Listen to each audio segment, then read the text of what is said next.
Tuesday, April 27th. Could I have a roll call, please? Chaz Sexton Duranian. Joe Shank. Veronica Kell present. Thank you. Please join me for the Pledge of Allegiance.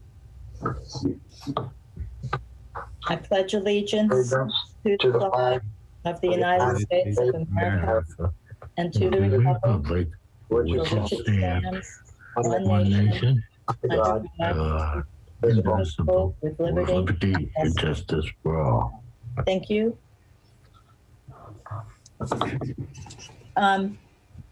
I'd like to announce that the meeting's being audio and video recorded. So, and are there any others who are recording the meeting?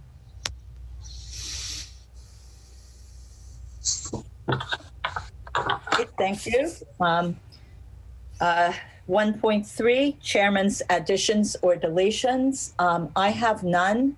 Joe or Chaz, do either of you have anything? I do not. Madam Chair, I'd like to say something if I could, please. Okay.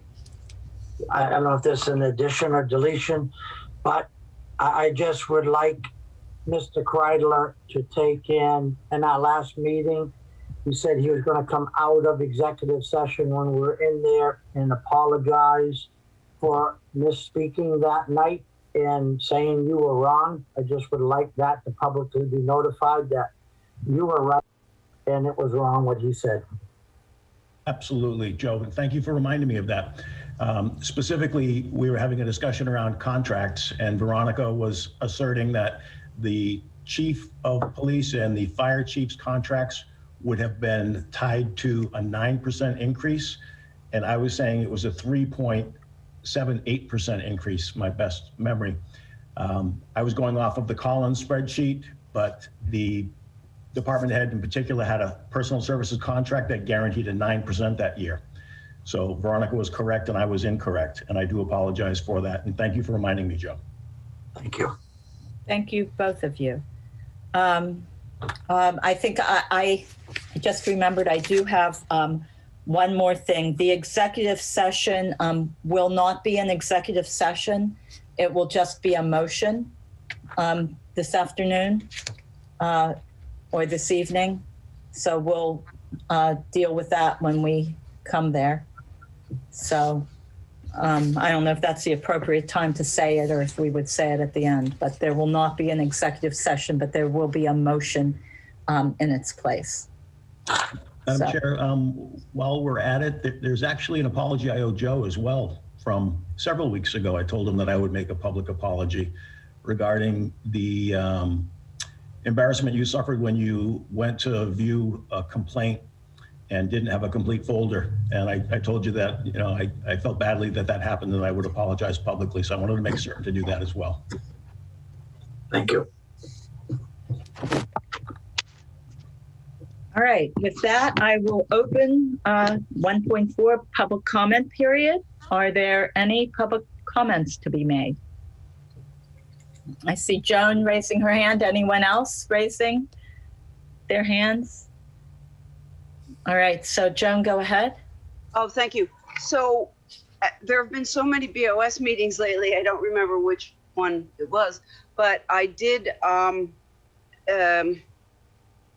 ask that an item be added to the agenda. And I believe, Mr. Kreidler, you said it would be for this meeting about a discussion about the fact that the town doesn't appear to have an established protocol or procedure for posting job openings. Thank you.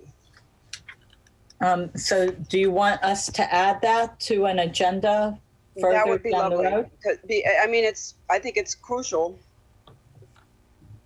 Madam Chair, I think in the discussion on that point, we referenced that we do have personnel policies and procedures that dictate currently how jobs are posted, recruitment is performed, and appointment takes place. So Well, I think we had talked about that, and then looking at the fact that we're going to be looking to revise those policies in the future.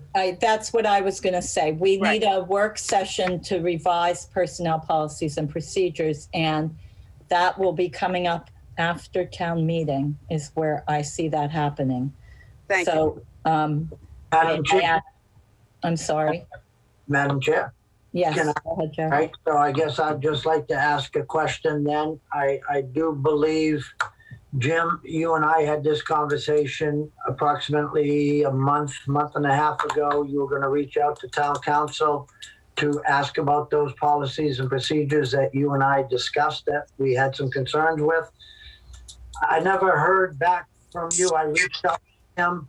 He said that he was going to reach out to you and you get back to me, but that's been probably 6 weeks now this has gone on. Have you heard anything, or where do we go with that?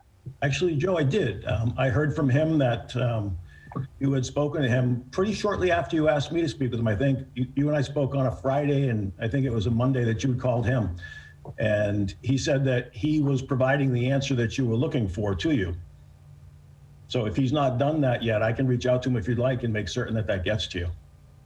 You give me 1 minute here. I just want to check something. I need to, just so we're all on the same page here. Excuse me 1 second. Jim, you're very hard to hear. Do you have a better microphone by any chance? All I've got, I can try to pull it closer. Thank you.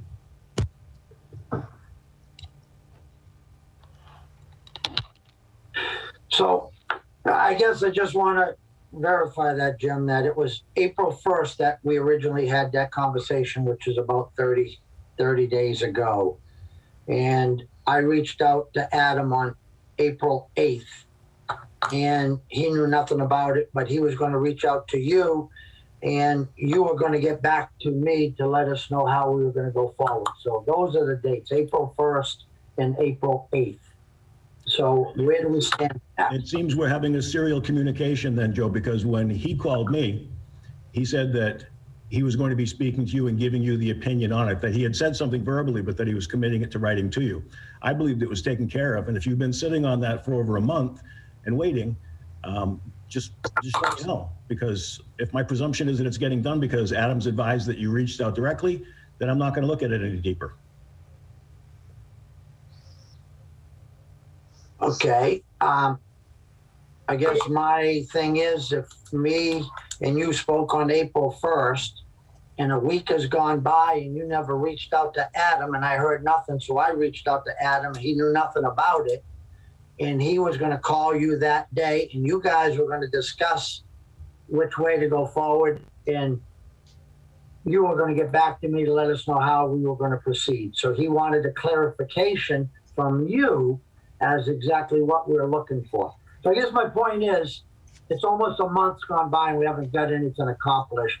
And this relays right into what Joan has said, that, we got to figure out how to do it. And this is part of the policies we want to change.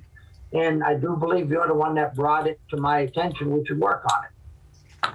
Well, Joe, again, if you've been sitting on this for a month, I don't know why you wouldn't have raised it in any of the number of times that we've communicated or been in each other's presence. Okay, I want to finish. I believe that it was done. Now, Adam told me that he told you, and again, we're playing serial communication, so it might be more appropriate if we all get on the call together, but he told me that his response to you was, I don't recall if Jim mentioned it. I talked to Jim about a number of things multiple times a week. So, but again, maybe he and I get on a call and we'll get it all straightened out. Okay, so do we have a resolution for this? So could you two talk about this offline then? Because this does need to be resolved. Or should we put this on the agenda for farther down? Well, I mean, Madam Chair, the question, I don't know if you're even aware of what the question is. It's how can the personnel policies be changed? Does it take a vote of all of the elected boards and commissions, or because the boards and commissions have already executed the policies and contained within the policy is a statement that the select board and town administrator can make amendments to the policies? Do the selectmen have the right to do it by themselves? So that was the outstanding question. And Okay, so I will get the answer to that then. Thank you. Amen. We can sort that out. In any event, we will have a work session to discuss the personnel policies and procedures. All right, moving on. Review and approve the meeting minutes for 12/15/2020. I went through those, and in my stack of papers here, I can't find them right now. Madam Chair, I'm sorry, can I, one more public comment? Have we officially welcomed Chaz to the board? Not yet, but it is on the agenda Thank you. for 4.1. Thank you. So we will get there. Thank you. And welcome, Chaz. Thank you. So moving on, the minutes for 2/16/2021. Do I have a motion to accept those, or are there any revisions? So let's go with a motion to accept, and then we'll discuss. I know those are here. I'll make a motion to accept the 2/16 minutes. I'll second. Discussion, and again, I'm looking for my minutes. They have disappeared in the time that I was on with Adam before this. I know I had at the beginning of those, Adria is Weston and Sampson, and I think there's an error in Adria Boynton that needs to be edited. And right now, that was the only edit that I can remember. So we'll go with that. The rest of it looked pretty Yeah, straightforward. I was trying the minutes. Other than that, I think I was good with them.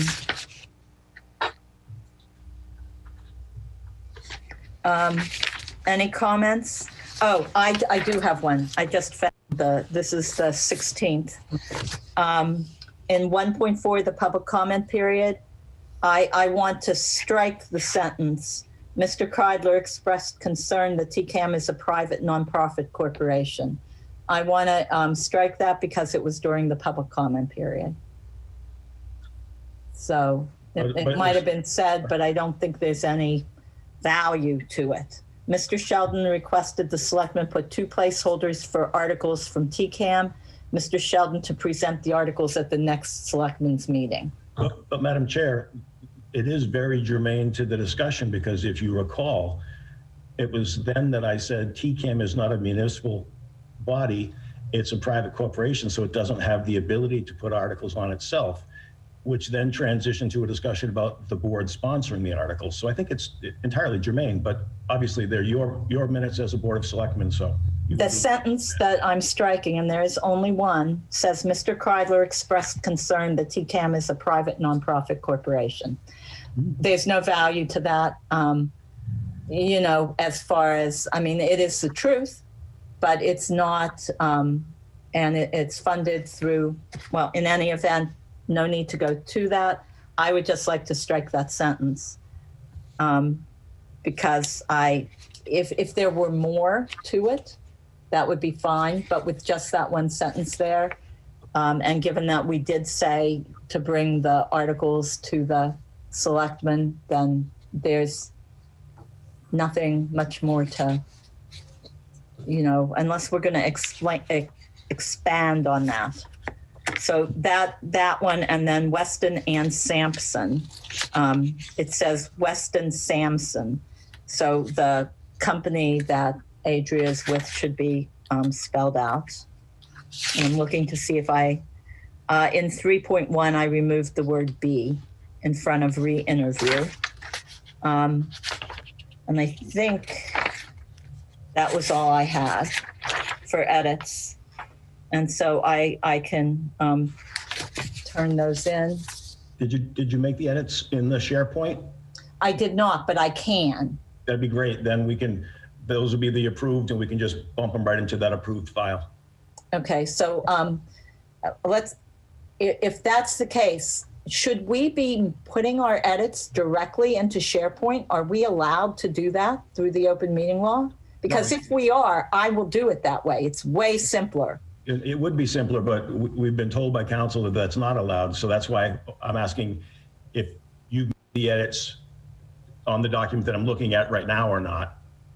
I did. And you haven't. So I can either make them or you can, but I just wanted to determine that so we know which version is going to get sent up into that top file. That's all.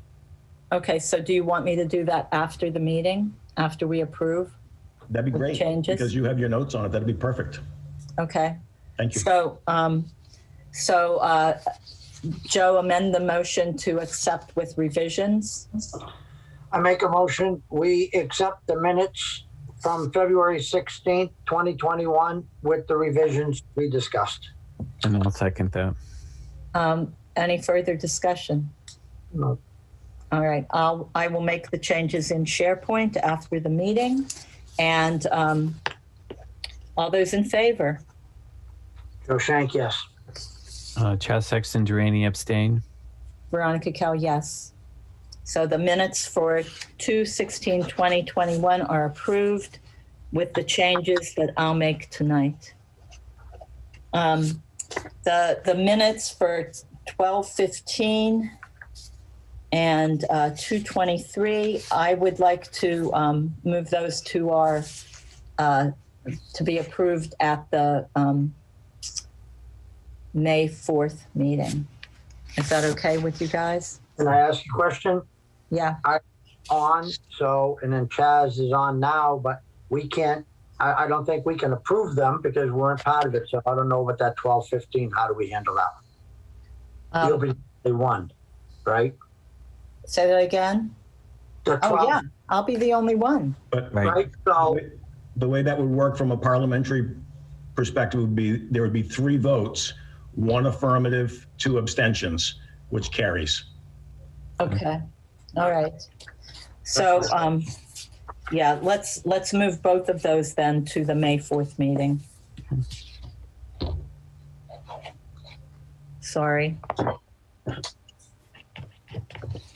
All right, moving on to 2.1. Meet with citizen regarding petitioned ATM article for audit. So this is the citizen petitioned article, and it's Joan that was going to talk about that. And Jim, could you bring that article up? Yep, that's what I'm doing right now. Okay.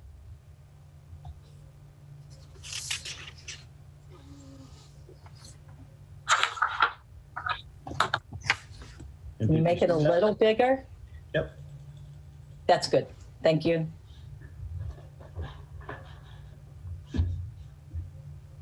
All right, so everybody can see this article. It's to fund a citizen petitioned article to fund a forensic audit.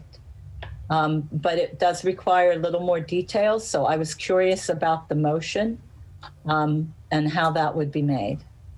So, Joan? Yeah, thank you, Madam Chair. So I do have some specificity about that. So please know that a group of citizens and I,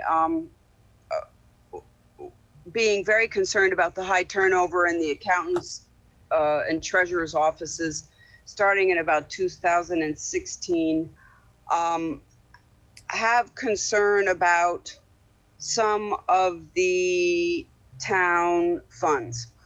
And I want to thank Laurie Schifrin for making note at the last BOS, or one of the last BOS meetings, that the audits, the town audits were not up to date.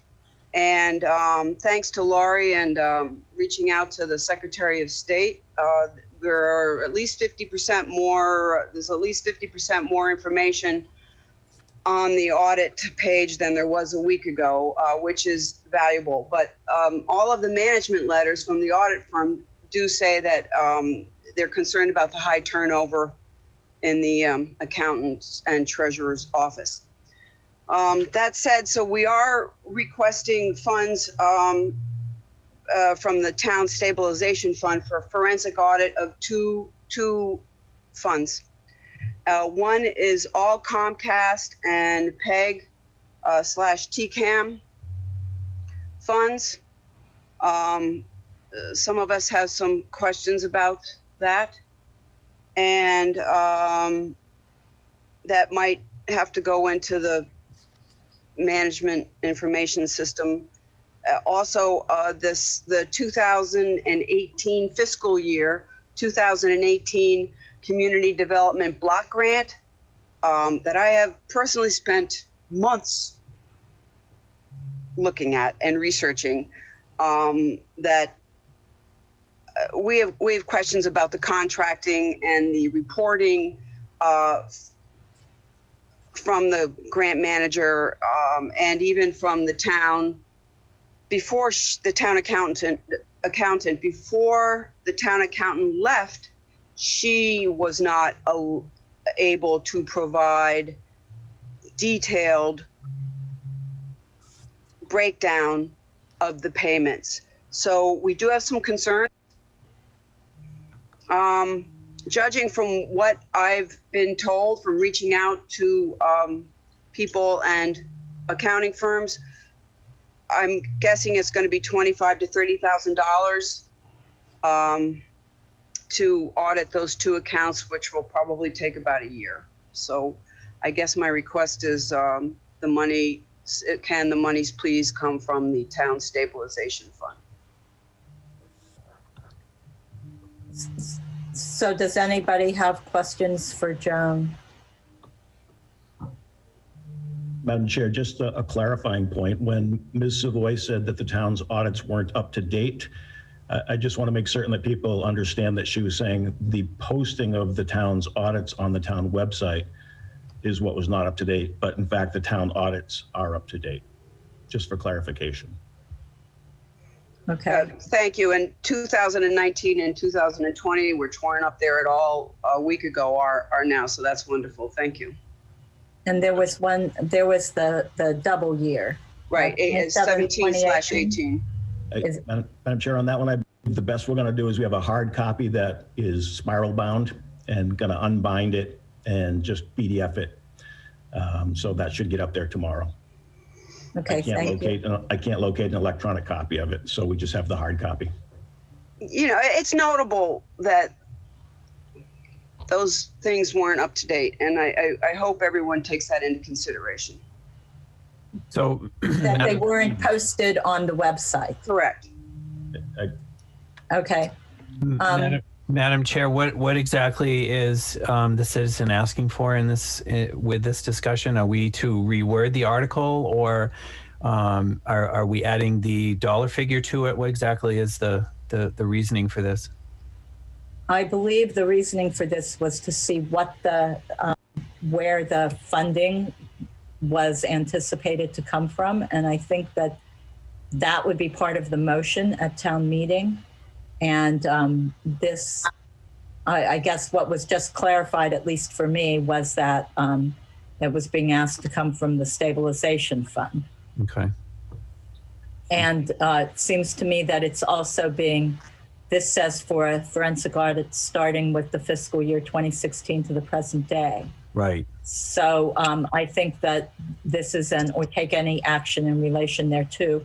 I think in the motion, it would be a forensic audit for the accounts that were stated. So has this article been approved as of yet? It's on the warrant. Right. So it's been closed. So is this something that needs to be amended in town meeting? Yes. It Okay. could only be amended on the floor of town meeting. The board, even if the warrant was still open, couldn't change it because it's a citizen petition article. Correct. So it just will reflect in the motion the source, the amount, and the specific accounts, as opposed to the blank, the unknown fund, and all town funds.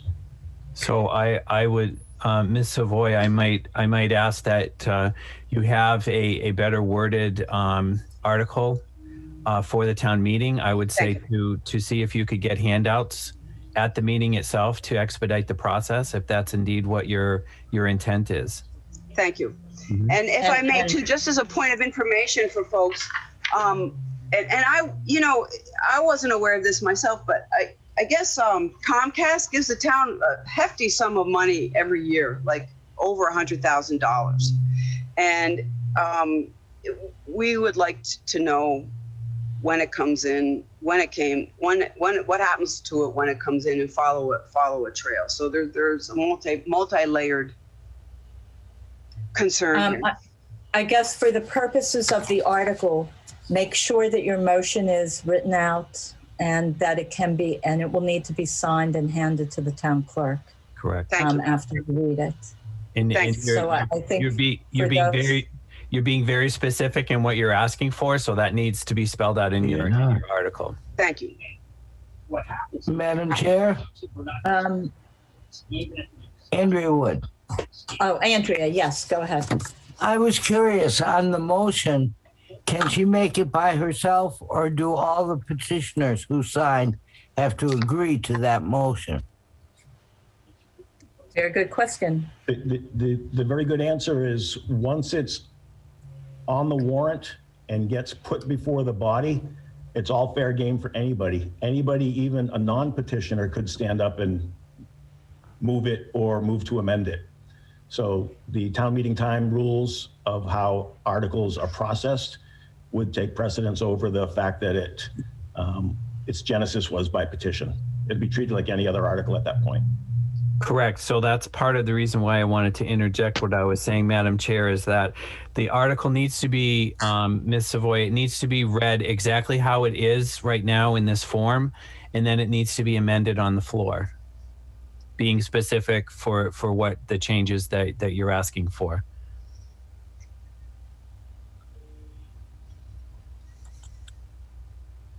Thank you. I'm a neophyte. This is a very fluid new process. This is how the government works, my dear. Yes. All right. Jim, I think you can stop the screen share now. I see there's a raised hand here. Cindy, do you have a question? Yes, thank you for recognizing me outside of public comment period. Anyway, I was just wondering where she's asking for money out of stabilization, if it's possible to find out how much is there, number one, and two, on the town meeting vote, what is the percentage of a vote would it have to be in order for the motion to pass?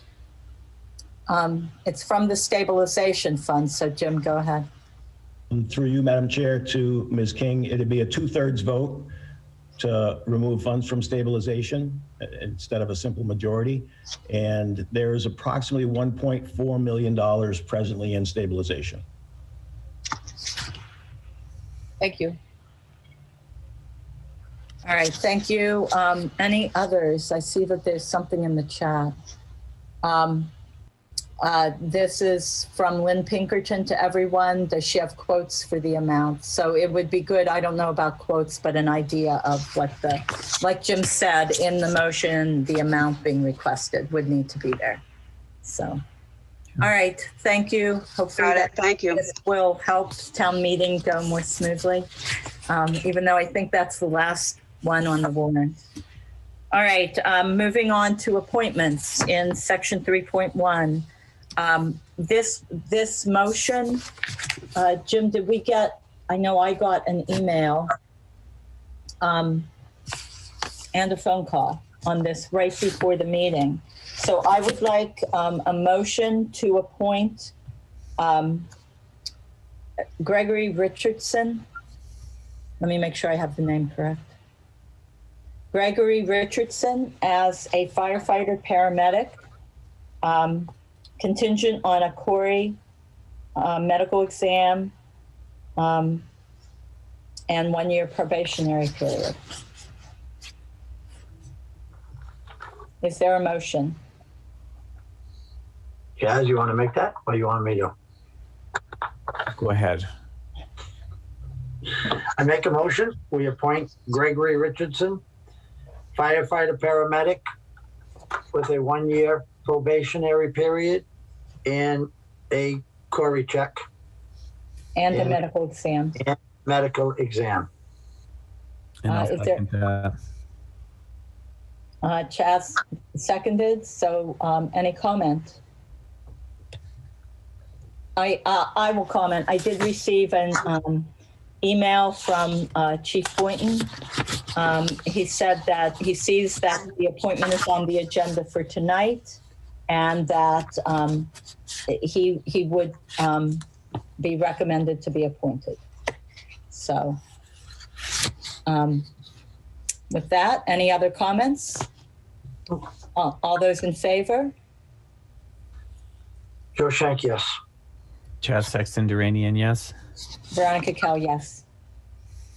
Thank you, and congratulations, Gregory. All right, next appointment is for the Cultural Council, and I'm looking very quickly to see if there's a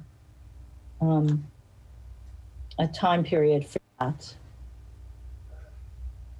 for this appointment. Do you have one there? There is another document that I'm just looking for right now. Yeah, that's what I was looking for too, and I can't find it quickly. It's outside of the meeting.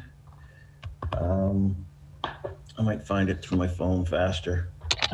Oh, here it is. It says May 4th, 2021. It got put in the May 4th folder. This is an appointment for Karen Provost to a one-year term on the Townsend Cultural Council. Is there a motion? Did you find it, Jim? Look in under meetings, look in May 2nd, May 4th, rather. Gotcha.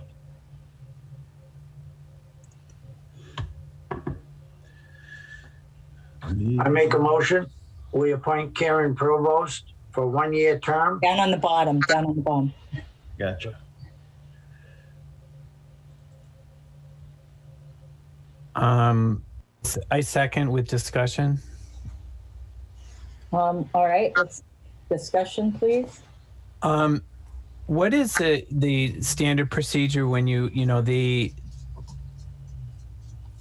I basically see that they're just asking to appoint this particular individual. Is it standard practice for them not to say the process that they went through to find this individual, or did they go through, did they fill out a volunteer form, all of that kind of stuff?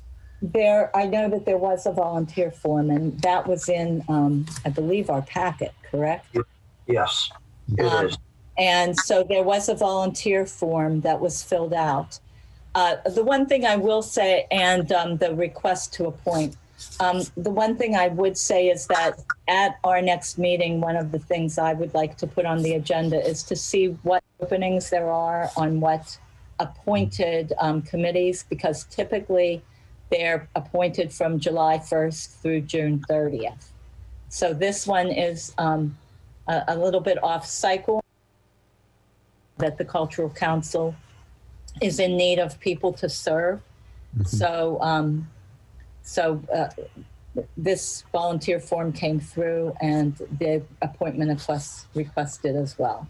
Mm-hmm. And I also agree with that in respect to the submission. I just want to make sure that if it is an appointment that's with the Board of Selectmen and I'm going to be voting on it, I would like to know that they had gone through a process in order to get on the particular committee or board.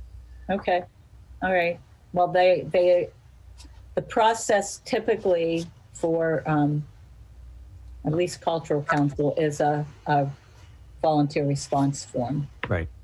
So. Yep. Okay. And I don't believe this committee has a number. No. I think as many people as want to be on it can be on it. Okay. So that's all. So we have a motion on the floor to appoint Karen Provost for a one-year term, I would say beginning today through June 30th. Or is it 1 year for them? I would say through June 30th. So, and the motion was made and seconded. Any further discussion? All those in favor? Joe Shank, yes. Chad Sexton Duranian, yes. Veronica Kell, yes. Sorry, Chad. That's okay. I jumped in there. And congratulations to Karen. All right, moving on to meeting business 4.1.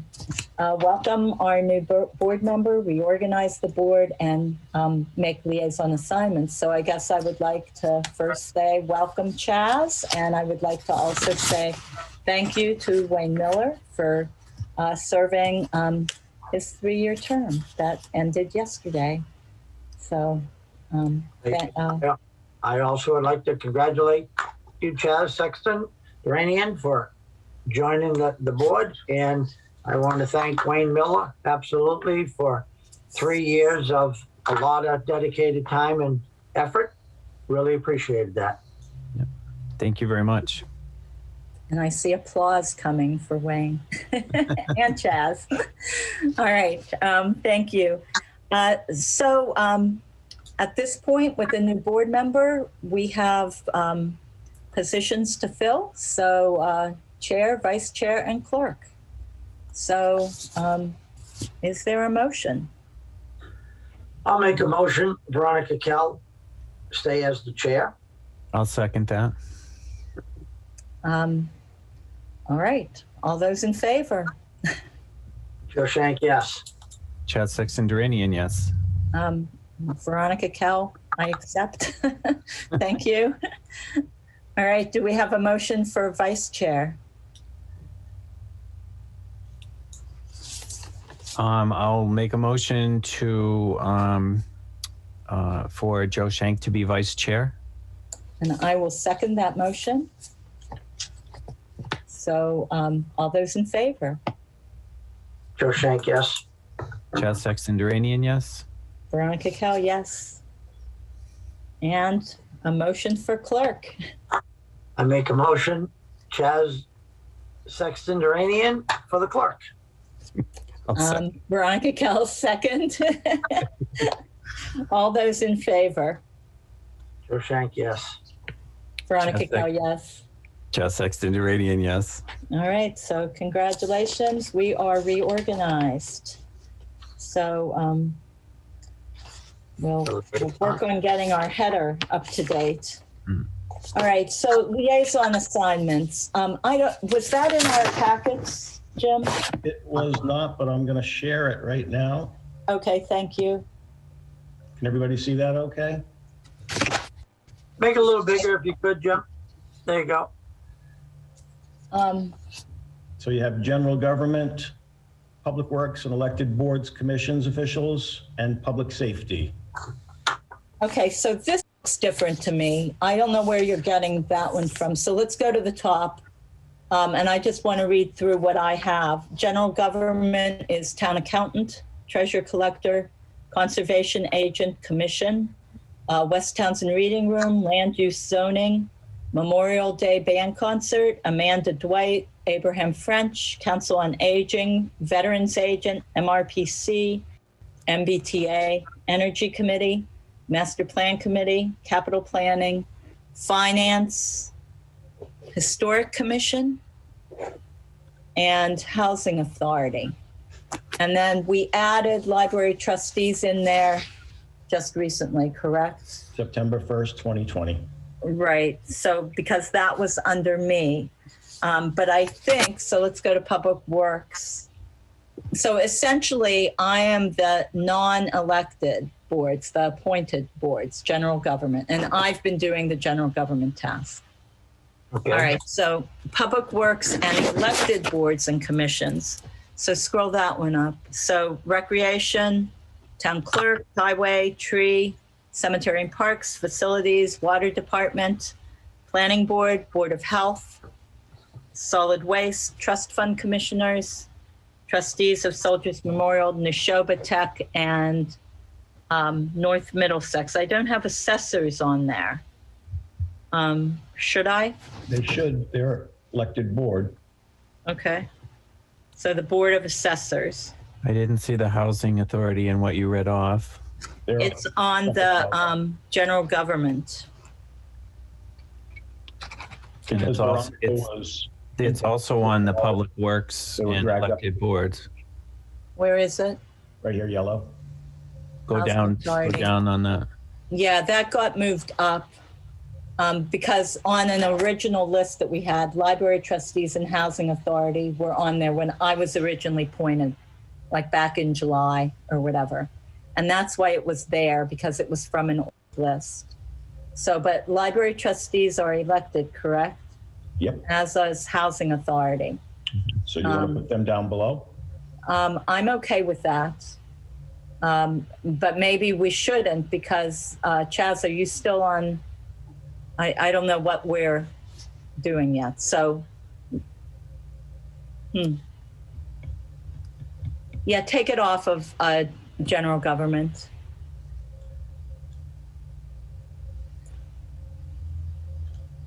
Because it's already there, Jim. If you go up to 36, line 36, it's already there. Mm-hmm. And library trustees is as well. So take those out, yeah. And we'll start a new year. All right, and then the last one is public safety. Thank you. So that's the police, fire, EMS, building department, animal control, inspector of animals, emergency management, IT, MIS, parking clerk, and burial agent. So that's what we have there. So I guess I know, Joe, that you've been doing the, I'm fine with doing this informally. I've been doing general government, and I'm good with remaining with that. If I'd like to do the public safety, and then Chaz can take the other one. the public works and elected boards or commissions, are you good with that, Chaz? I'm good with that, except for the housing authority. Do you want to move that back up to me? I would think that that would be better, because I am state appointed by the governor for that, and the term on that, I still am able to do both boards. Okay.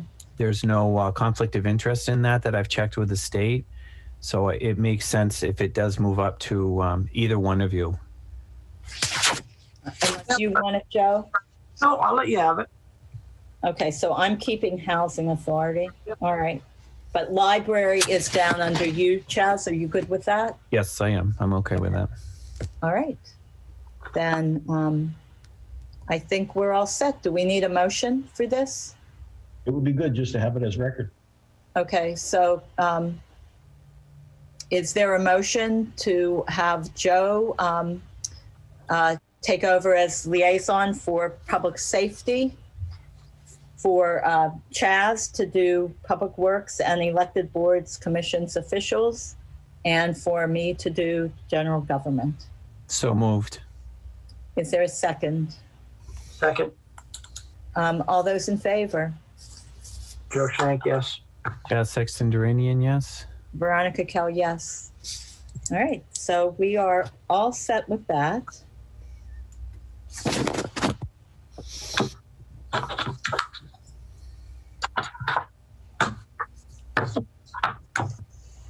So moving on, the BOS position on each ATM article. So Jim, are we publishing? There will be a separate handout Okay. with the Selectmen and Finance Committee votes. The Finance Committee is meeting later this week, I believe, on Thursday to do their votes. I thought they did their votes last week. They did some remaining votes on the budget, but they did not take up the specific overall budget as a vote, to my knowledge, but definitely not the warrant articles. So that was going to be later this Okay. week. All right. So Article 1. To see if the town will vote to raise and appropriate, borrow, or transfer from available funds in the treasury the sum of $2,340 for the purpose of paying prior fiscal year bills for Media News Group.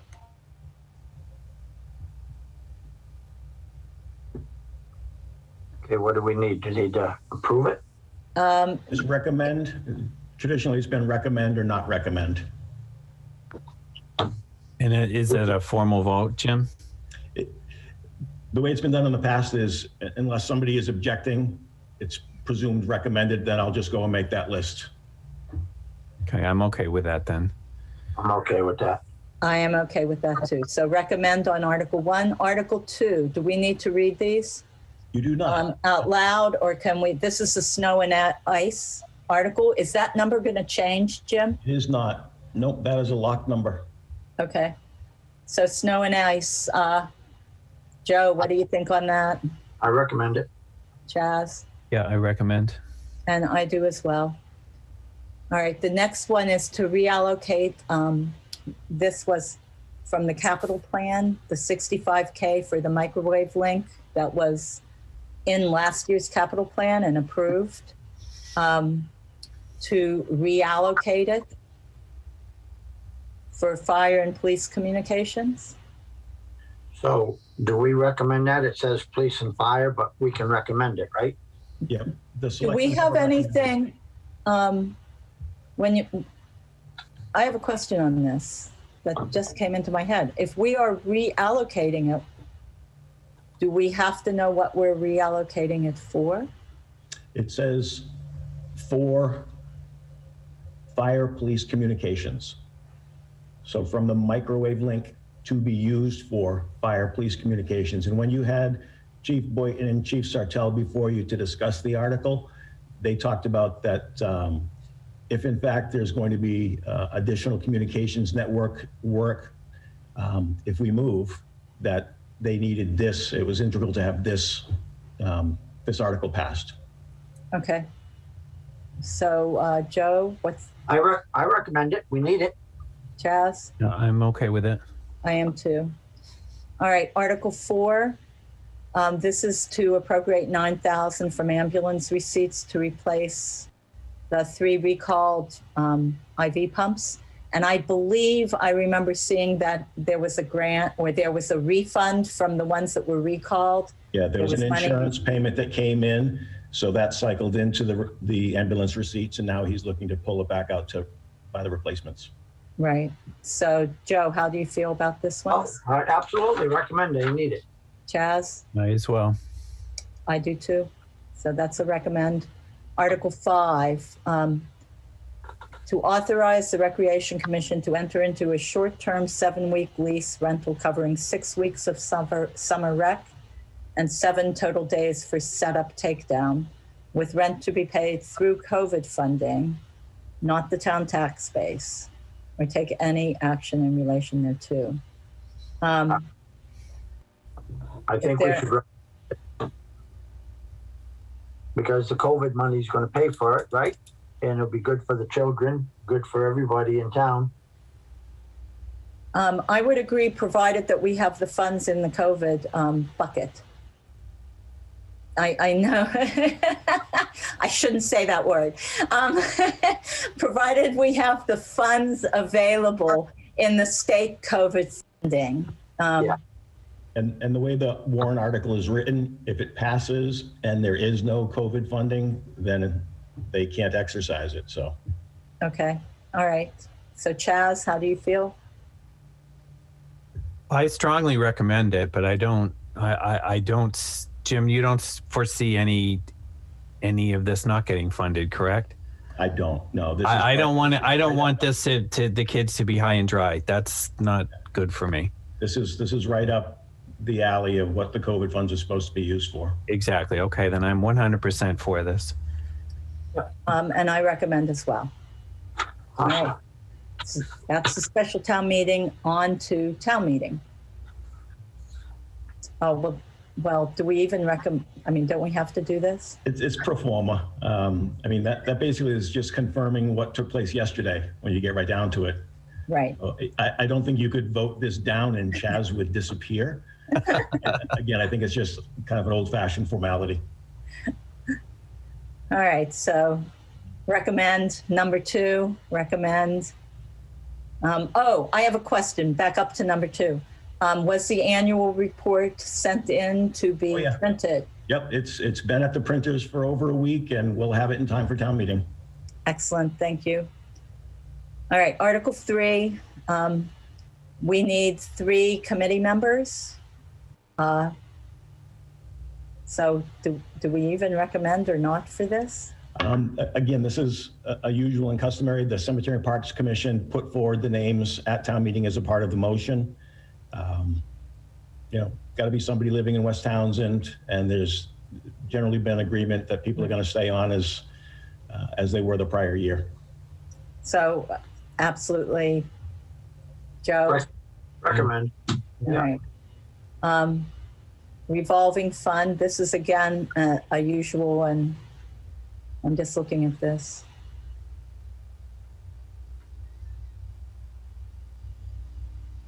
Can you scroll it up, please?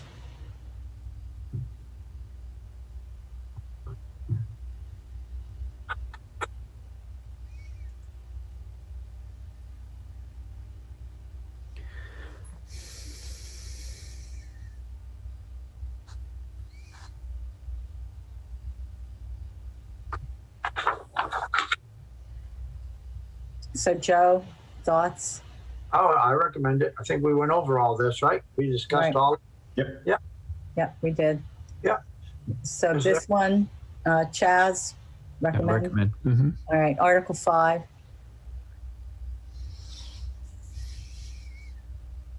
So this is the budget presentation then. Not a good sign that my screen just froze. Did? Yeah. I can't scroll. These pages aren't responding. Oh, there we go. Okay. Just feeling glitchy. Look at that. It's dancing on its own.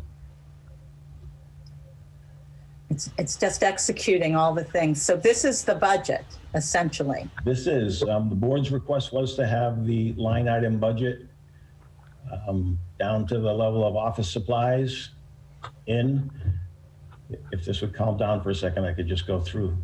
So the article is the total budget amount, $24,199,382, including the application of these funds, which is wastewater treatment debt repayment, the West Townsend Reading Room, funds that come in from West Townsend Meeting Room use goes back into the budget to support it. Supplemental funding to operate EMS. So that's, the board had requested that that number go down from 475 to 430. So that shows there. And then water enterprise, these are the water overhead or indirect costs. And then these are the functional segments of the budget. So when you see on the next page, all of the detailed breakdown, you're actually looking at several segments. One is general government, one is public safety, one education, highways and streets, solid waste, human services, culture and recreation, debt and insurance, and that 0. I think we really spent a lot of time on that to come up with that. We have many days. So I would recommend leave it as it is and present it the way it took us a lot of weeks to come up with that budget. So I wouldn't recommend we touch anything. All right, well, let's then, this is a single article, correct, with many pages? It is. Yeah. The entire, you'd ask that the entire thing be shown. So this is each department, each line item. And then in a moment, you'll see the first breaking point for the functional segment. So general government, 1,513,954. And then you get into public safety, same thing. And in public safety, you'll see a breaking point Did we miss? right there. Public safety. So that's Okay. the voted number, 3438022. Education, and right on down. Streets and highways, there'll be a black line right there. And you get solid waste. And then you're gonna get human services, and then cultural and recreation, and then debt, and then your insurances, down to your grand total of $24,199,382, which is a 2.26% increase. It's worthy of note that if you back out the assessment to the regional school district and just look at the in-town expenses, that it's less than a 1% increase overall. So Right. that is that article. All right, so any objection? Otherwise, we recommend. We recommend. Yep. I was present for all of the Board of Selectmen meetings, and I also reviewed all of the Finance Committee, so I'm good with this. Okay. All right, Article 6 is just to set the salaries, so that's a recommend, correct? Yep. Yeah. All right, Article 7. This is the retroactive payments. Yep. Yeah. And that's the adjustment, so yep, Yeah. recommend.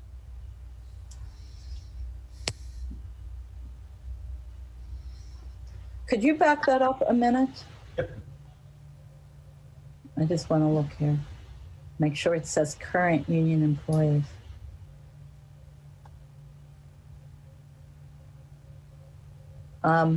Actually, it was part of your agreements. Right. But it doesn't hurt to have belts and suspenders, so So when we read Article 7, yeah. we'll be making Make the part of the motion motion. for all current unionized employees. Yeah, I don't think it's necessary because this is providing funding, but the actual agreements as negotiated by the parties specified that it was current employees. Okay. I Do don't we- think you need it, but if you wanted to, you could move it, move the word current in the motion. Okay. All right. Do we have that? Can I ask? Do we have that finalized yet? I mean, I know that we voted. I didn't know if it I've was. not yet received a written response. I've had some informal response, but nothing in writing as of yet. Okay. We know when the town meeting is, they know when the town meeting is, so my expectation is we'll definitely have heard by then. And will we meet before that to, or will it just be, It's usually. how will the Board of Selectmen be notified when the contract is final? Is the question. When we get the written notification from AFSCME, I would forward that off to the board by email and in the SharePoint, the shared files. And then when the document is ready for signature, you all, I believe when you made your votes, you said to sign out of session. I'd go back and look at that. And if you didn't, you would just vote to execute. And there's generally not been a ceremony of the sorts of having multiple pens and, everybody Okay. in the rose garden. But, All right. you'd sign I it. just want to know that it's finalized. That's all. Okay, thank you.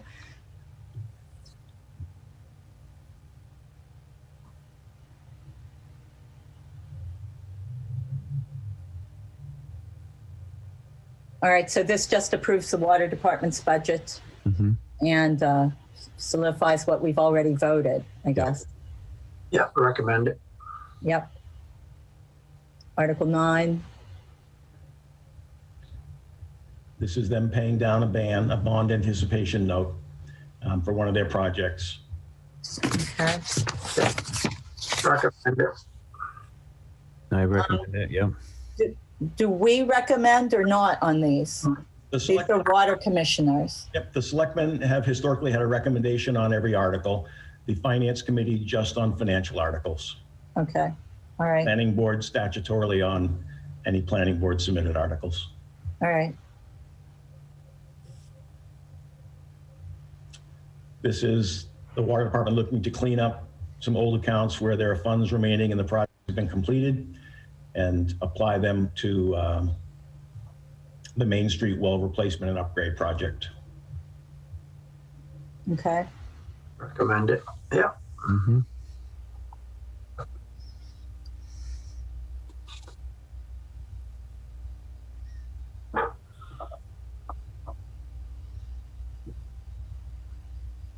This shows the capital plan, Madam Chair, with the change, 5-year lease and 80,000 from cap stabilization. As to pay discussed at- for the first two payments, correct? As discussed at the last selectmen's meeting. Mhm. For the loader, right? For the loader, correct? correct? Yes. Yeah, recommend it.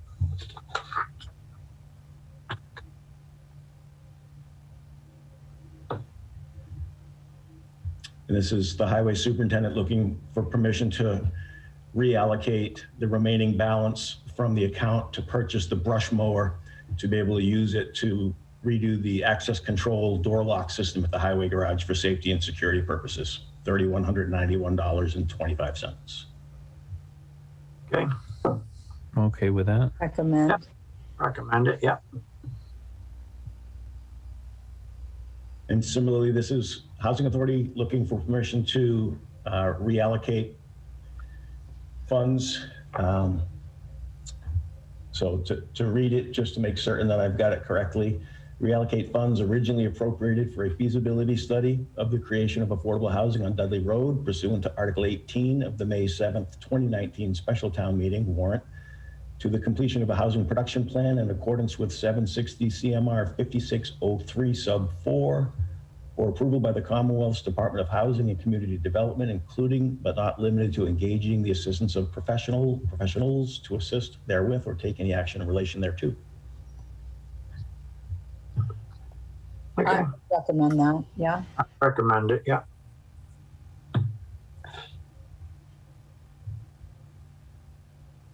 And this will be the first of what will be an annual usual and customary. This is the request for appropriation of the funds within the receipts reserved PEG access account for the purpose of being able to fund the quarterly drawdown payments as they are requested by TCAM pursuant to your grant agreement with TCAM. And we will have a dollar figure for that Yes, indeed. come town meeting? Yep. Okay, thank you. So yes on recommending that? Yes. Yeah, Then you have the $5,000 request for the 300th anniversary celebration. yeah, we recommend, because we've talked about that. We want to keep that going, otherwise we can't have it, right? Just makes it easier. It'll be harder to have it, yeah. Right. Then a usual and customary from the assessors. This is $29,500 to fund the periodic inspections and property data verification program. It's a mandate from the state, got to do it every couple of years on a rotating basis. This one does have the additional property data verification program component, which is an additional $2,000 in this year's ask, more than you've usually seen, but the state mandates it and we have to pay it. So that's a recommend. Yeah, Article 17 is to fund the final installment of the installment payment agreement executed by the Board of Selectmen and former Police Chief Richard Bailey. we have no choice, recommend it. Right. All set? Okay. Recommend, right? Yes. Yes, okay. And you get two general bylaws. This is scenic roads bylaw coming in from the planning board. And there is a link to a presentation about these, correct? On the website, I believe. At least on the planning board page, correct? It's also posted on the Town of Townsend YouTube account, and they're going to be playing it on Channel 9 as well. So it would be good for people to watch this prior to town meeting, to read these through and so that they understand and watch the presentation. All of the bylaws and warrant articles and bylaw changes are going to be on that. So From it covers the everything, ones and it's from- only 28 minutes. Yeah. All right, recommend it. And next you get into the dog license fee request coming from the town clerk. And under the explanation, looking to increase fees from $6 to $8 for spayed neuter dogs and for unaltered dogs from 11 to 13, and the fines for not licensing from 25 to 50. I would recommend. Mm-hmm. Yeah, recommend. Next, you get Article 20, which is to see if the town will vote to accept the local option tax for marijuana. This would allow the town to receive a 3% tax through the state on any retail sale of marijuana products if there were ever to be a retail marijuana dispensary in town. Recommend it. I recommend. Yeah. And then Article 21, this is to see if the town will vote to approve the establishment of a stabilization fund by the North Middlesex Regional School District commencing July 1st, 2021, pursuant to General Law 7116G and a half.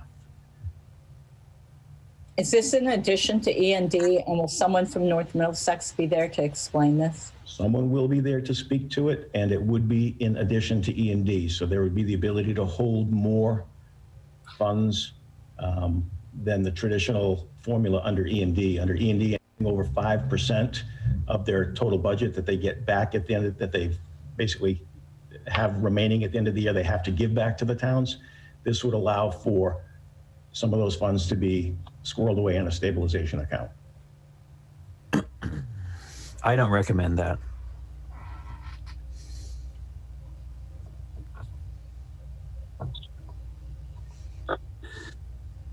What will that do to us in the long term if we allow them to take that and use it?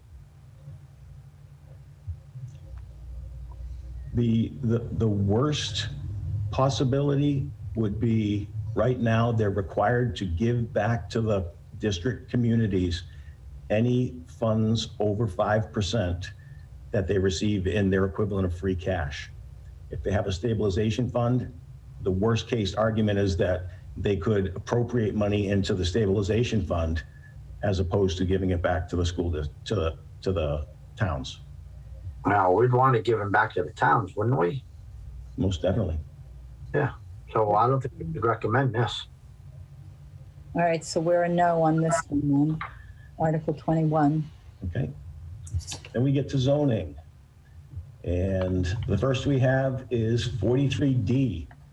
So under description, the warrant article asks town meeting to accept the provisions of Chapter 43D, general laws, to participate in the mass expedited permitting program, which offers communities a tool to promote targeted economic and housing development.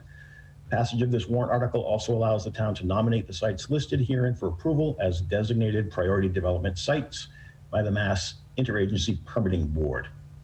And the identified sites are above in the article.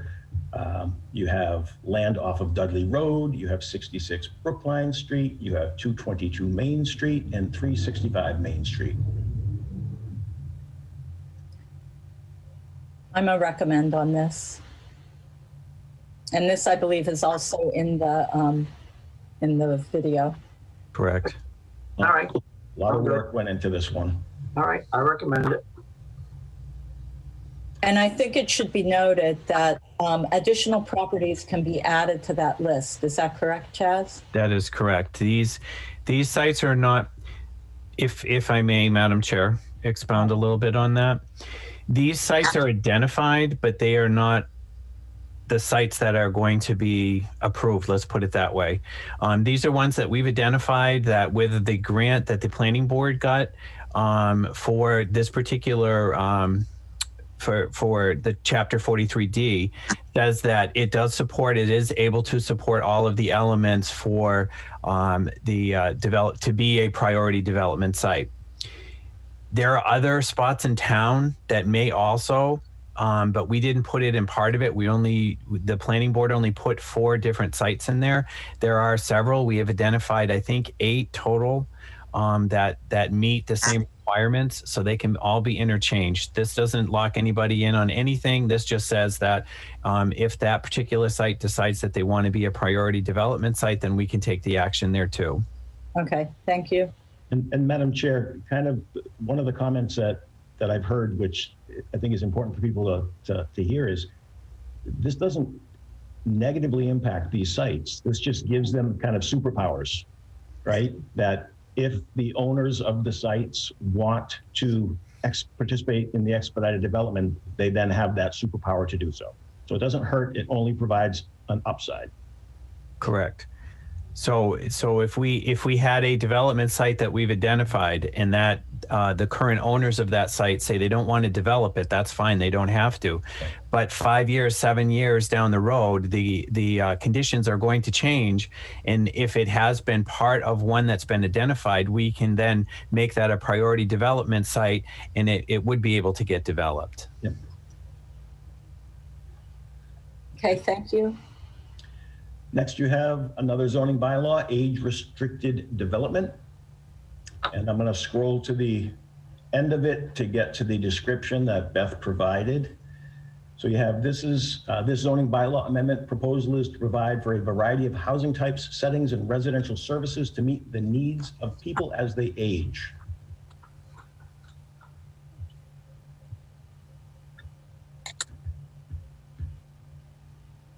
I recommend it. I think we need some elderly housing, I would think.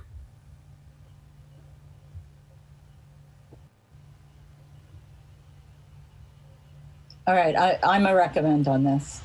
Yeah. I think that Chaz is too. Yeah, I believe so. All right. Next, we get to special. That was a 2-year process, Jim. I know. That's all? Legislation. We have the Townsend Charter. This is the Charter Review Committee's proposal. Right now, the document is on the website, so people can click through on this link and get to their charter change report, and hard copies are available in the clerk's office. Wasn't there also a PowerPoint on that? There is on the town That's website. on the website. Yeah. Jim, Madam Chair, if I may, Go ahead, John. I also believe that we have a track changes document that's also on the town website, which would show people the exact language that was recommended to be changed. Okay, thank you. So people should take a look at that prior to town meeting. So, Absolutely. I think the charter committee, a whole bunch of them have worked hard on this for several years and several attempts. I think we need to take their recommendations and move forward and get this done. I'm a recommend. I am too. And we get to citizen petition articles, the final two. The first is grant of an easement for right-of-way for the owners of 270 Main Street, also known as Pete's Barbershop. And this would be a right-of-way, a granted easement, recorded right-of-way through the Town Hall, Memorial Hall parking lot to be able to access the back of the building right next door to Town Hall. I guess I'll speak on that for a minute. I don't know what everyone else's thought is.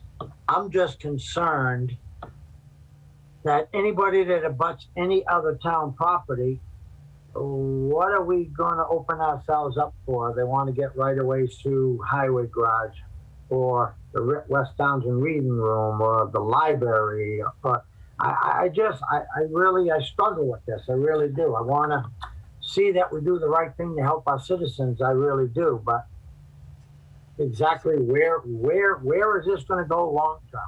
If we do this for him, does this mean we're just flat out obligated forever that anybody wants to have an easement or right of way over town property? We would have no say because it's a precedent.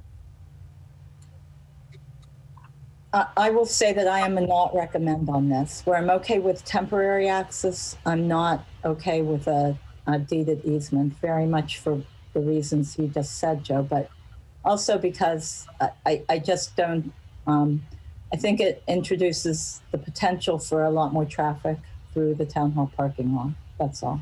Well, I think and correct me somebody if I'm wrong, but if the kids that live on that street, I've gone by there at different hours, I've been in town hall and they're out back riding their bicycles or whatever. Where do we stand if something happens by someone that's going over there? I mean, does that open us up as a town because it's our property and we allowed it? I don't know. I guess it's open for discussion on the floor. The townspeople have all the right in the world to vote it, but I just think we have to think about that truly hard and strongly. I had, this was presented to the planning board as well, and I did a lot of research on this particular one. I'm personally on the fence in regards to that because my concern is exactly what Joe pointed out. I have major concerns about public safety. I know that there's a lot of children that do kind of go in that parking lot on the weekends. I see it all the time. Having, you know, and I'm not saying they're going to speed through there, but I mean, just the way in which that particular roadway is set up right in that area, I have safety concerns. I have major safety concerns. But I'm also sensitive to the property owner. You know, I do, you know, I'm very sensitive in the fact that, you know, they want to be able to have rental and do the things they're parking for the people who are renting it out. So I personally, at this point, I would let the town argue that out on the floor. I don't want to recommend it myself. Yeah, that's my point, Chaz, is, you know, I feel, you know, he's doing a great job renovating it, and that's what we need, these buildings to look really nice. But I, as a board of selectmen, I don't want to make that decision. I'd rather have the citizens, if they feel that they want to take that liability on and open the town up for any other town property, well, then that's the vote of the will of the people. So then can we say we take no position? Mhm. Is that an okay thing to say? It's been done before, yes. You know, if that is your position, then that is your position. So it just would be noted. I mean, I think that we each have our own personal thoughts on this, but as the Board of Selectmen, do we?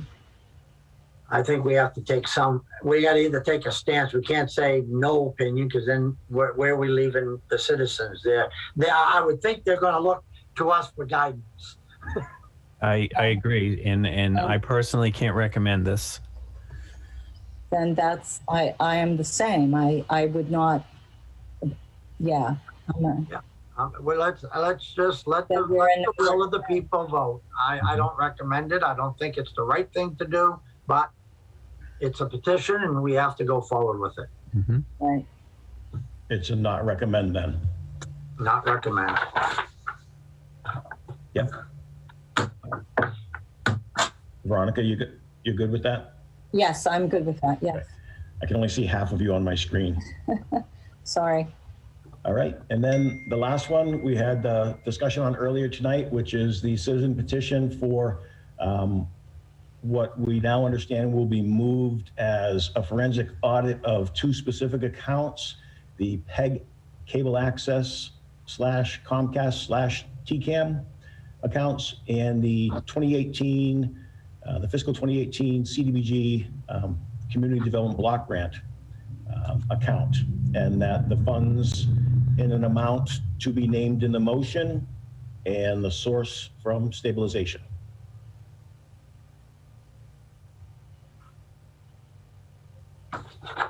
Thoughts on this?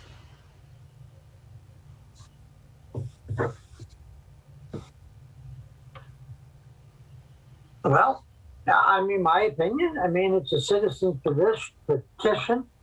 Take the same stance that I just took, that let the citizens vote. I mean, if they feel they want to spend the money, and I guess I would recommend we do it, my opinion. So I would make a recommendation that we support it. I'm in the same camp as Joe in this. I believe that we need to stand by our constituents here.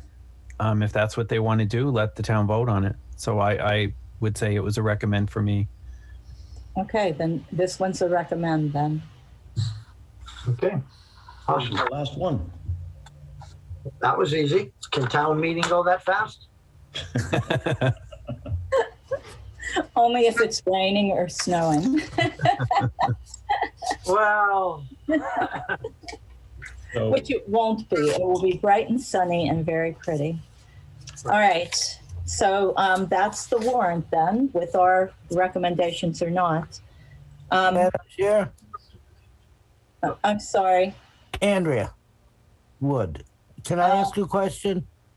No, I think we're going to move on this, Andrea. All right, fine. Thank you. Next one is TA goals and objectives. So can you pull those up, Jim? Yep. Joe and Chaz, did you both have time to look through these? Yeah, I did. I know, Chaz, you weren't on the board, but you were probably at the meeting where we discussed this. I'm not sure, really. Yep, I was. I guess what I was looking for were measurable things. So maybe I should let you two talk first and then I'll talk. I just have one thing. I just noted one thing that I have a question on. Okay, I mean, I read them and didn't quite understand how, a lot of these say starting by June 1st, you know what I mean? Meeting. But that's each year, right? I believe. No, this is only for an annual review, and the annual review will be due December 30th. So these are things that can be accomplished before December 30th. I know I left out a few things, especially budget related, because they are things that are beyond December 30th. So come around end of November, we're going to be looking for completion. And I was looking for things that were measurable, so that had a date or a time frame to them. So the one that I didn't see a time frame for and that I found is the second. So go up to public relations, communications. Yeah. Yep. That was the one where I wasn't sure. So board relations, I'm going to go through these one at a time. Maintains a shared calendar. So by June 1st, each selectman can view the TA's daily Outlook calendar, including days not in the office. So scheduled vacation, appointments, etc., are in that calendar, and we all have access to it. And likewise, I would hope that each of us would do the same thing, so that Jim knows if we're meeting someone or when we're available to meet with him, for example. So that's the purpose for that one, from my standpoint. And that's A, under board relations. And then B is maintains a shared correspondence folder for each BOS meeting. So meeting files, mail, maybe I shouldn't have by June 1st. Maybe this should be monthly. Meeting files, mail, employee documents, et cetera, accessible in SharePoint. And we've been working on that. Yeah, and Madam Chair, I read when they say by June 1st to mean, and then thereafter. Oh, okay. Is that how you read that? Yeah. Yeah, I guess I wanted by June 1st to have that set up and then to do it. It doesn't say that directly. I'm pretty literal sometimes. So maintains a share. So having it set up by June 1st. Okay. I'm assuming, since you didn't change it, Jim, that you're good with that one. Yeah. And we do pretty much have that, I think, under control. Yep. So there are a few things that got missed. I found one. I think I put one in today that came to me, but didn't. It looked like it came to just me. The MRPC document, I put it in the May 4th. Yeah, I saw that you put that in, right? And I created the May 4th folder because I had received something that needed to go in there. So it's kind of, it's Jim's responsibility to see that it's all there finally, but we should each be contributing to that if something comes into us and not to the other people that needs to be addressed at a meeting. Okay. But I think the problem we have is if we put them in there, or our thoughts or whatever, wouldn't that be open meeting law violation? No thoughts. You No can't put your thoughts. thoughts in there. We have no thoughts, Joe. Yeah. But the document was just the MRPC. Hey, you need to appoint someone. Oh, okay. The MRPC rep for the Board of Selectmen. it's just like right now, coming in and physically seeing it in the tray. You'll just instead be able to look at it electronically. Okay. Okay. All right. So it was number 2 where I had the issue. Because that communications with town departments relative to town operations, including but not limited to state and federal regulations, local general bylaws, and town charter. I'm not sure what that means, so I don't know how I would measure you on that. What I was thinking that tied in with was down below there's a reference to the department head meetings. So this looked like that to me. So perhaps this is a monthly department head meeting where these issues, not limited to, but where these issues are communicated to town departments. Then I think I would want it written,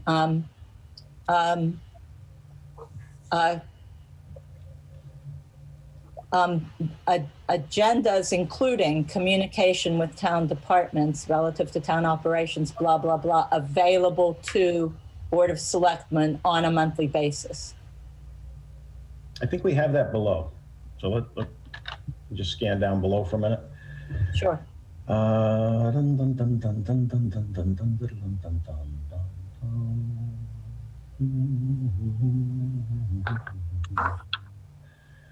Quarterly, no, that's the quarterly. Staff development. Agendas for monthly staff meetings provided to the BOS first of every month. Okay, so I guess let's go back up to that. How would we measure whether you're communicating or not, Jim? I don't want to be, I feel like he is, or I feel like he isn't, if that makes any sense. So I would want to say reflected. So I personally would want you to do all that, but I would want that reflected in the agenda. Yeah. Yeah. No, absolutely. Do you see? Yep. So that we know that you are actually doing that. Otherwise, we don't know. Yep. So I think it's a good thing to do, and it's a good thing to have in there, but it's hard to measure whether that's happening or not. Right. And I mean, to that point, Madam Chair, we could have a new file in the SharePoint called Department Head Meetings. And then there'll be a historical accounting of each monthly agenda in that one spot. So at all times, those are available, not just going to have appeared in each monthly selectmen's meeting file, but there'll be one home where they all live. Yeah, and that's okay with me, but I don't know, Chaz and Joe, what do you all think about this? I don't know if you see what I'm saying about this. I wanted goals that were measurable. Yeah, we're gonna have, Specific. we're gonna vote on, right? Or, scale them on. So, Madam Chair, if I take this number 3 from 5D and put it as a sub 1 under number 2, does that do for you a little bit more what you're looking for? I still want the agendas, even if there is what I'm saying, but no. watch. Do you see what I'm saying? But watch, if I take that out of there and then I throw it down here, so you have, now I've gone and mucked it all up, but so this is a, yeah, that's the wrong one. So that's A, and then that other sentence becomes the sub 1.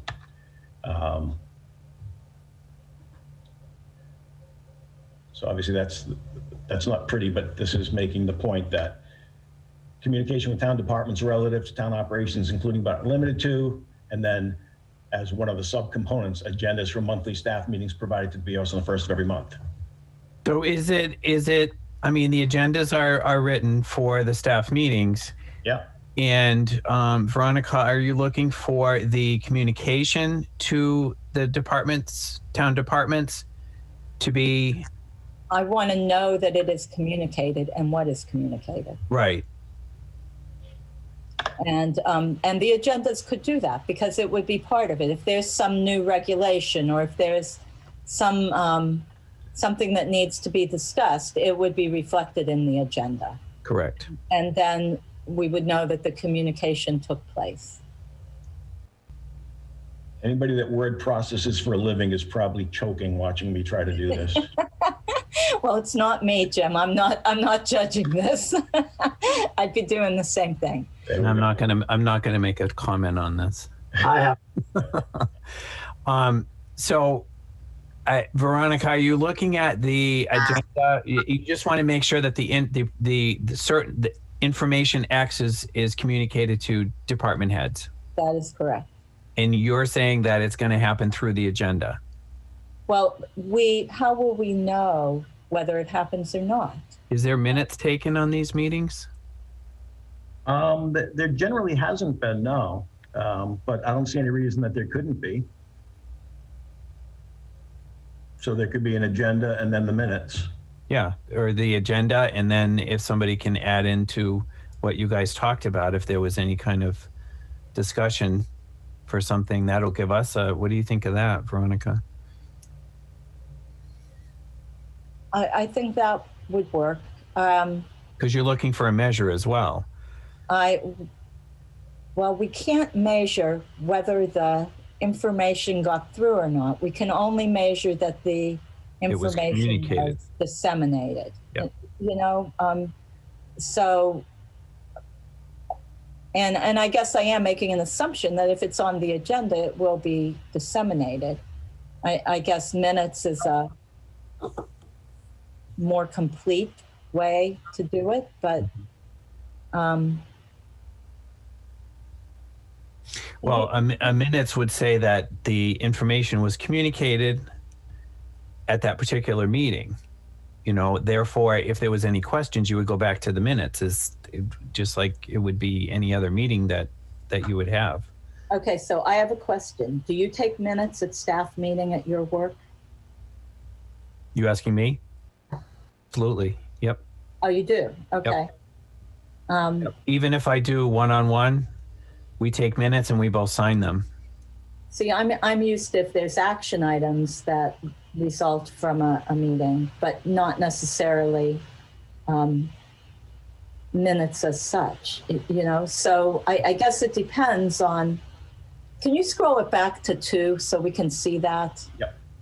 Just don't look at the Yeah, we're not looking at the word processing. We Just- know that's a 1 there. Right, just to let you know, the way I've been operating them is if there are action items or takeaways or charges at the end of the meeting for someone or some department, that's recapped at the end of the meeting before we leave. So we get to the end of the agenda, we then say, okay, so we're all on the same page. This is yours, this is yours, this is mine. Yep. And everybody acknowledges where we are based on what was just discussed. So maybe even just a recording of the takeaways or action items, just to show that here's the agenda and this is what came of it. Correct. And that's how we do our staff meetings. We have the agenda, and then if it was broken up into, or we decided that this person was going to do it or that person was going to do it, we just make note on that particular document. Yeah. That way, if there's any questions, you can go back to that meeting date and it'll tell you exactly, you know, we decided this and this person was going to take this portion and this person was going to take that portion. Well, So how do we articulate this?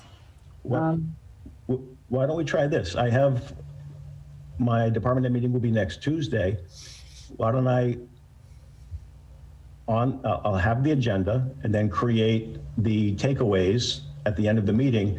I'll disseminate it to you guys, and if that seems to be what you're looking for, then we can think how to write it. And we'll just leave that one a little bit fluid for right now until you get to see it. I'm okay with that. I'm okay with that too. Okay, good. And I would leave the agendas there then, you know, the way you have it, but we might edit that one. Yep. Okay. Okay, number 3. These were monitoring of budget administration during the year, quarterly expenditure reports. Those are those reports that we've gotten from time to time. Yeah, and the one thing I did want to offer there is I don't have direct access to that myself. I cannot generate such a report. So I would be relying on the town accountant or if it's going to be a consultant for a period of time or the interim, 10-hour or whatever it is. But I just wanted to, state for the record that I don't have the access to produce that myself, nor should I. But I agree, but you can ask them to provide it. Oh, absolutely. Yep. Yeah, so that's that one. Yep. So noted, but sees the it's capital planning, the same thing. In that you are, but more of a monitoring. Yep. Yeah. So it just to get a report from capital planning. The charter says it's seated in October, and there's a whole policy on that. Sure. So the things that are difficult on these are that I don't have a stick of any sort to make these things happen, right? So I can hope that there are going to be people that want to serve on capital planning and that step forward and fill out a volunteer response form and get appointed, but I can't make that happen. So okay, so I have a question. This is a big overarching question. Sure. Who does?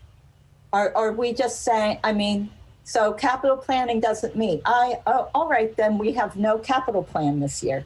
Big whoop. Well, they didn't meet. Okay, fine.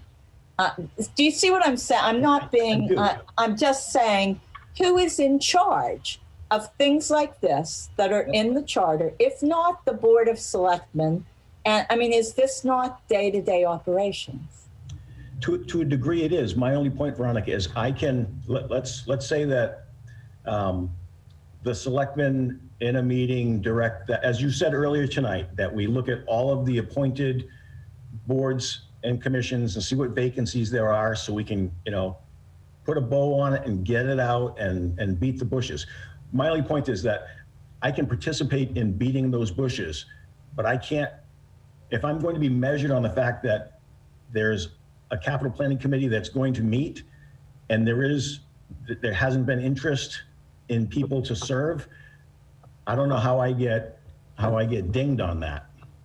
I don't see it as your them meeting that you're going to be evaluated on. Personally, I think that these are things that are in the charter that need to happen just to say that we need to place this particular, we need appointments for this, or we need appointments for that, or this needs to be filled. More of an informational, and if it's the Board of Selectmen that oversees all of that, then it would be the Board of Selectmen. But I agree with Veronica. I don't think there is one person there. Who is the one that says that, what you like town properties, when does that get appointed? Who's in charge of all the time frame and all of that? Is it the town administrator or is it another department? I think as a part of your comment earlier, Veronica, maybe not just getting the listing of every vacancy together, but codifying what the process is. So who the appointing authority is, creating a flow chart on each of those boards and committees that shows the time frame and the responsible party. Critical path item that shows, the XYZ committee is, appointed by, the moderator or the select board or the planning board. Exactly. And deadline for appointment is June 30th, which means, you back out from there, 30 or 60 days for, making certain that the notice is fresh, but creating that superstructure around it. See, and you're right. That's really it. I see I keep looking for the calendars that says in October, you do this.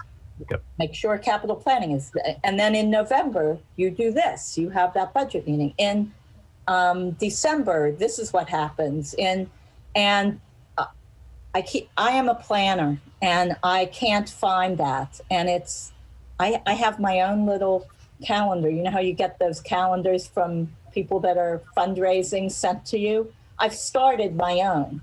And eventually there's going to be, so that I know what needs to be done in each month, because how do you miss something otherwise? And So- capital planning is one of the things that is easily missed. You want to add another goal to create an annual operational calendar? To get out of my head, Jim, that's exactly what I was just going to say. That wasn't on but that might be something that's worth doing, and might be more worth doing than getting out your stick and chasing down capital planning. Exactly. So that in notifying the Board of Selectmen, within the next month, this is what's supposed to occur or whatever, just so that, Right. And it's in the SharePoint, so you can dive 6 months ahead if you've got time on your hands, you want to see what's coming up. That's the more information, better, as far as I'm concerned. You click on each named appointment or task, and it's got, the link to the bylaw. It's got, whatever other information. Yeah. So anyway, capital planning is in my October part of the calendar that I have created, and that is why it is here. So maybe we do want to put the calendar in there. I mean, I'd like to kind of know what our goals are by the end of today. I mean, I kind of want to vote on them. So, but just getting back to the point that I was failing, obviously, in making is, there's no way that I can guarantee that I could accomplish that highlighted task. Then put in there instead, create a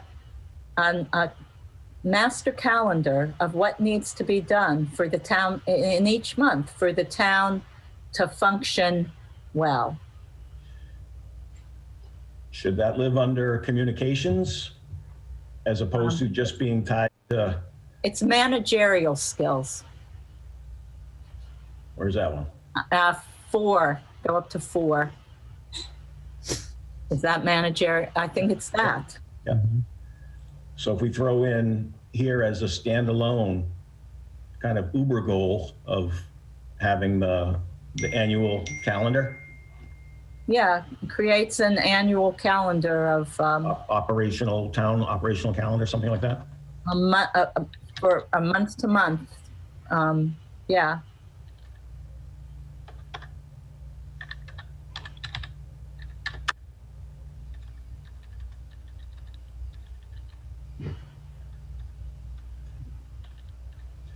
Watching. I'm kind of doing it as I go along. I mean, May is see what boards, terms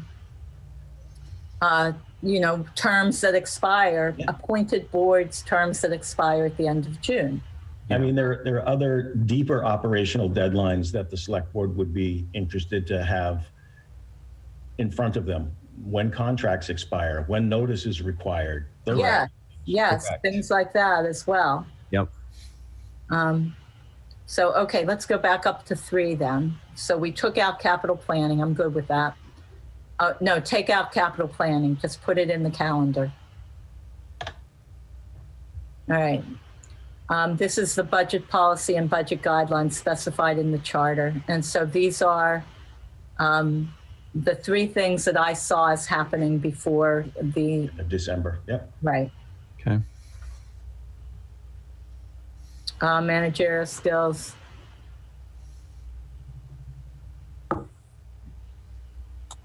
Finish typing that when everybody's not watching me. Yeah, and notice, and I probably am the one that did this, it has squares there instead of numbers. Yeah, I So saw it's that. really bad as far as the, word processing skills go. All right, organizing the completion of townwide documents.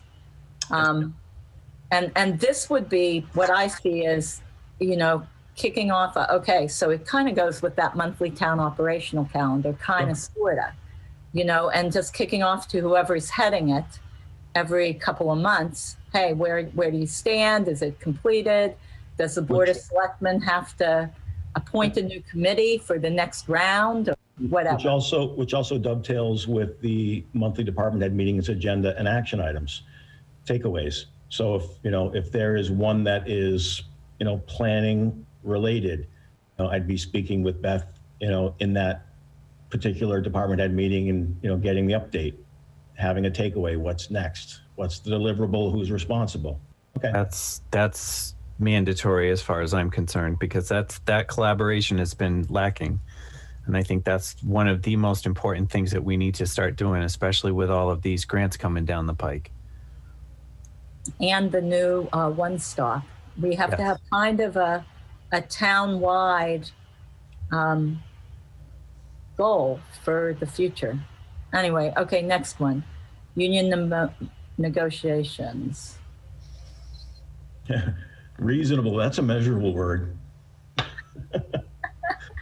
Well, I didn't know what would go in there, but I would want the new, so hold all meetings required for successful union evidenced by votes for all contracts by the start of the fiscal year. And then I get, so you could take out that first one, that first part before the dash.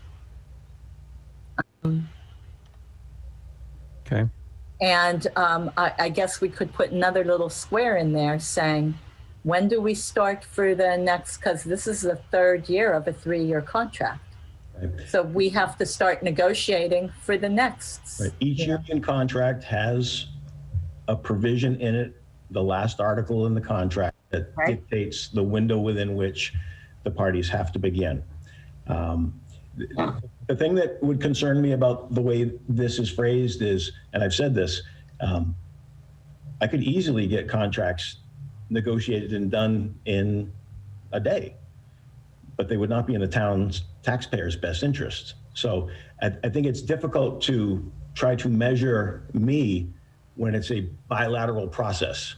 I can't control, if you give me marching orders as the board, that these are the parameters, these are the options, these are the pieces of language or the percentages, and they don't want to agree to it.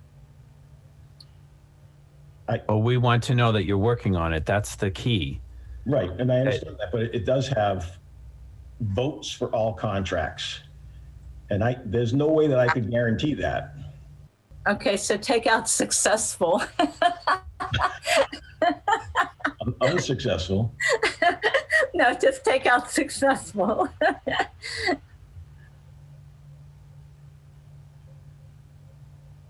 See, I mean, And then maybe it's, I don't know. evidence of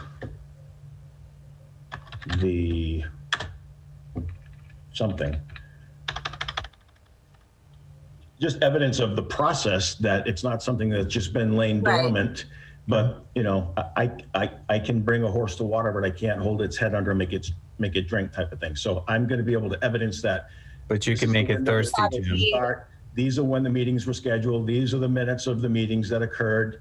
Then there'd be the follow-up meetings of the select board where I'd present out, this is the stuff that happened. Okay, take out evidenced by votes.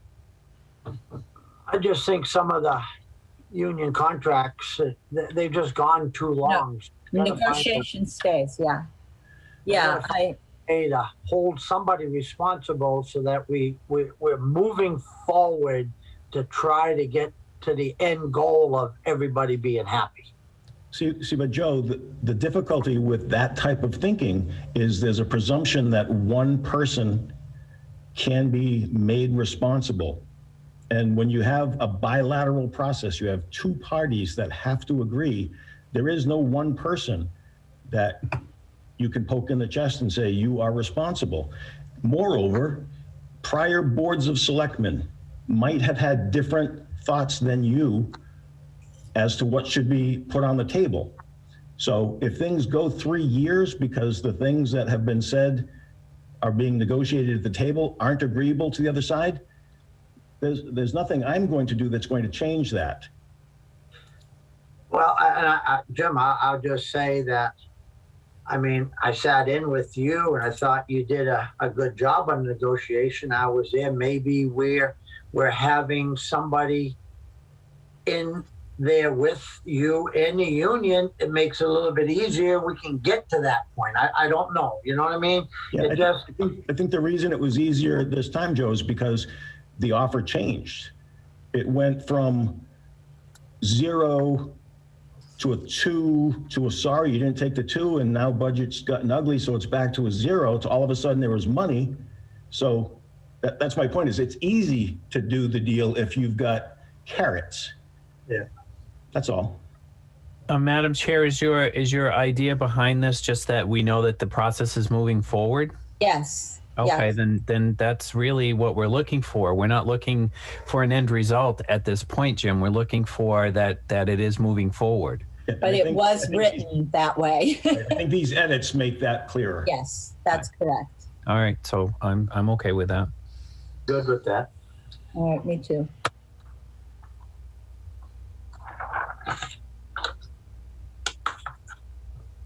Okay, so this one was so that we, the Board of Selectmen, know what's going on in all that we aren't at the department head meetings, neither are most of the boards. And it's to like every couple of months or maybe quarterly. What did I put in here? Quarterly. Yep. To meet with, and I know that this has been tried in the past by other boards of selectmen. Yep. So it's a way to keep communication going, or even to, I don't know, that grant meeting that we had in January, I really liked that. So it's that idea of getting together and knowing what other people are doing and what other people are interested in doing. So it's so that there's a department. So we would meet with, the planning board today, and then we wouldn't meet with them again for another 3 or 4 months. Quarterly might be too much. It might be that it winds up being, twice a year. But in any event, to get that process started, Might so it that be becomes a part of regular the? part of everything. Might that be part of the annual operational calendar then as well? So it shows, usually in the first meeting of the summer, the board has the planning board in, and the first meeting of the fall, they have the whatever, but just have it all in one central place so it doesn't get lost in the transition between town administrators and boards and. Yeah, I think that would I think that, what do I want to say? There is, it's very important for the boards to be able to bring certain things to the Board of Selectmen, and having something scheduled will allow them to be able to better plan for that. I think that's very, very important. And knowing that the planning board is more likely than any other board to have things of substance leading up to town meeting would dictate when the board would want to schedule the planning board, because you'd want to do it on or about the time that you're ready to roll out the prior 2 years worth of work. Correct. And you have other boards that can have, it's almost like a volunteer kind of thing. Do you have anything that you need to bring to the Board of Selectmen? No, then they don't necessarily have to do it. Right. So you have Parks and Rec, and Cemetery and Parks and Rec coming in the first quarter of the summer, because that's really when they're going to be rolling out the majority of their stuff. So just getting it pegged into the calendar. Right. And something that it may be something that we are looking at for Historic District Commission, for instance. There may be some kind of grant we're looking at, so we would be able to communicate that with them as well. And that doesn't preclude any board or commission that has a need that's off cycle from when they normally would be coming from saying, hey, we need this agenda item. Nope, but it shows. I think it shows that we're asking for information. Yeah. The boards are very reactive. They need to be proactive. At least this is my opinion. I feel the boards need to be much more proactive than reactive, and this is a good way to kind of to get that information. I would like to leave this here for now, with the idea that it gets popped into that calendar as we go. Yep. And then, between now and December, it's going to be, if we get one meeting in with each board, we will be doing well. Yep. That's what I think. I think the boards, the board's coming in front of the Board of Selectmen, and just, if nothing else, just a friendly, you get together, you hear what's going on, discussing things. People are happier. It's better, I think. What can we do for you? What can you do for me? Absolutely. Yep, I agree. I don't want by no means, I don't want to be running any department or managing anything, but I would love in a selectmen's meeting to have whatever, highway superintendent, or water commissioner, just come in and, hey, okay, everything is going good. This is what we're thinking. We have problems. And just have it out there and everybody knows and, you know, everyone's happy. This is the collaboration that is part of the reason why I wanted to be on the Board of Selectmen, is exactly that. We need more of that in order to be much more efficient. Absolutely. All right, continue, sorry. Let's leave A. How about B? That's pretty, did I put that in there? That's pretty, When applicable. When applicable. So when is it going to be applicable? and C is given. Yeah.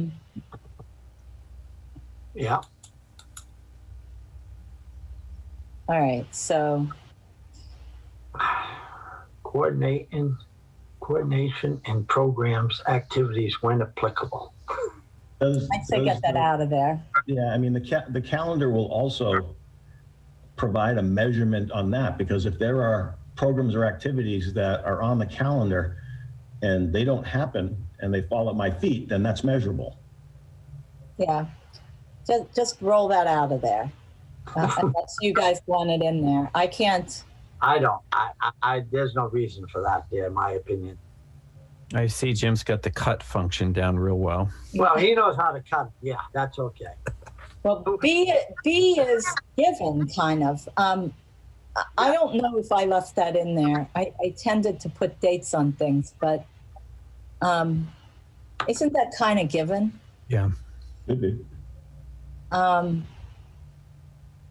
Yeah, but if you put it there, you know it's there. We have something we can measure, okay? I'm not saying he isn't doing it or anything, but if you have it, adhere to the town departmental policies and our regulations. Just say something falls, we drop a shoe, right? Whatever. So Isn't that part of the policies, the selectmen's policies and procedures? Isn't the section with the town administrator have that in there? we don't have our new ones It's more back. of a job requirement thing than a. I mean, In the charter, for goodness sakes. That's what I mean. So I don't think we need it here. Yeah, I mean, we're Unless you wanted to measure that to see if that's indeed what the position is doing. You'd almost be measuring it in the negative. Right. yes, that is correct. Yeah. Which is weird Yeah. in an I agree. evaluation tool. All right, get that cut function done. I'd say roll it out, get it out of there. wow, this is easy. I want to change the dates on these for B. I want to make that September 1st. Yeah, I was going to comment on that because this is the personnel policies, which is bigger. than Right. So a uniform practice for hiring, and that would be September. That gives us the summer to work on that.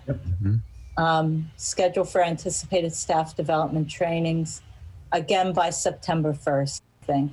And that's for things like open meeting law or anything that comes down that needs to be done. Just so that, or if there's some sort of special training, a leadership training or something, even if it's how do you fix the website kind of training or something like that. Yeah. I got my credentials today, by the way. Say that again. I uploaded my first document to the website today.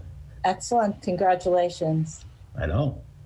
Would this also include, Madam Chair, the boards and commissions in regards to things like you said, open meeting law, but making sure that all members understand what all boards know, about meeting agendas and minutes and posting and all of that stuff. Then let's put staff and board development trainings. Yeah, that's interesting because, hold on, let me just do that.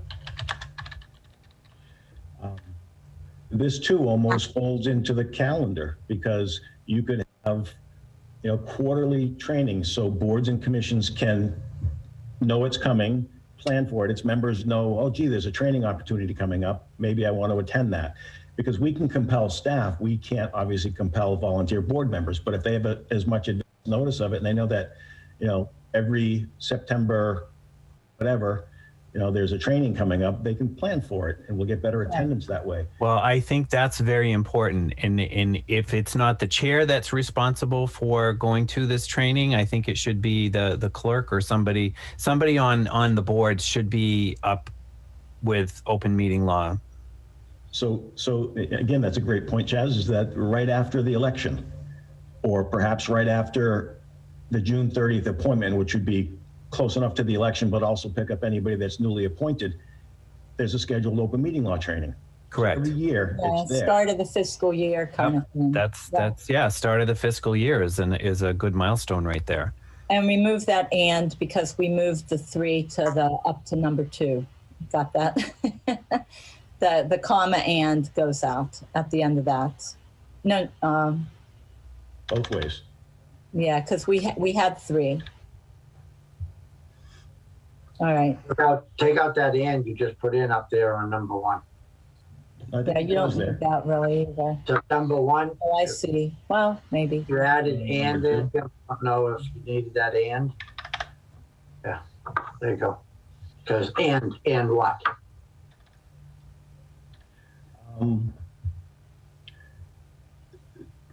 This isn't. What was that message we just got?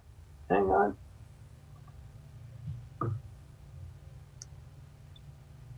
Oh, everyone that's sworn in receives the OML meeting that we have to do, right? Oh, Yeah. you received the Piece of booklet, paper. but that doesn't mean that you read it. And We gotta take the test, you gotta pass the test, right? That's ethics. You have to pass the ethics test. But there's no open meeting law test. It's just a book.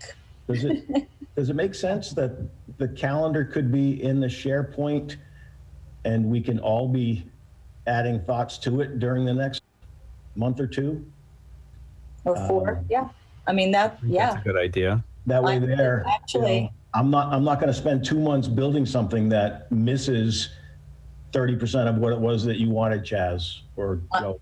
I can type in my stuff. Yeah. If you create that calendar, Yeah. I can type in the stuff that I already have. Yeah, I mean, we can just dump an Outlook calendar, a blank Outlook calendar into it, title it, town operational calendar, and start going to it. Yep, that will work. Okay. Okay, personal and professional growth of the administrator.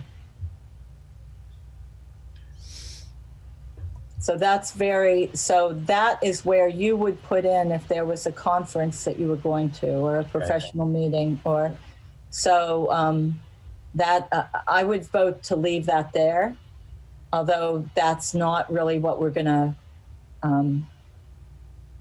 evaluate on. It has to be more specific. If there's so I think I left that in there just because it's a good thing to do. I think it's a good thing to do, but I think it's also a cheap way for me to rack up points pretty easily. Well, it is, yes, but So, I'll welcome it staying there, but just in fairness, if I go to the monthly MMA managers meetings and do the annual conference and pick up, another specialized training somewhere, I'm going to get points in my evaluation without breaking a sweat. So I don't know hopefully that. you will have learned something though, which is valuable. No, absolutely. But I'm going to do it anyway. I'm just saying I'm going to get, that's fine. Yeah. All right, we can take it out. No, that's fine. I should have stopped talking. Yeah, scratch that one. He makes a good point. Just, scratch it. Well, I hold a professional license, and those are the things that, as long as you're proving that you are doing professional development, I mean, as long as it's not beekeeping or something like that, it's all part of the. I think it should stay in. Should it stay there then? I think it should stay in. I think it should, but I think, Jim, that you should edit it to make it specific. Job specific. Yeah. Yeah, I mean, typically in, at least me, I always had in my head what I wanted to take for the next year, or if there was a course or a. And not for nothing, that also feeds into the calendar Mm-hmm. because they're a monthly mass managers, administrators meetings, small town administrators meetings. There's an annual MMA meeting. I mean, we're in COVID world now, so that stuff is, either ground to a halt or it's gone remote, but that also becomes a calendar issue. So, Right. Well, it can go in the calendar, but it should be here too. oh, yeah, no, I agree. I'm just saying it Yeah. feeds this feeds the calendar. That's all. Right. Oh yeah, the next one. Timely.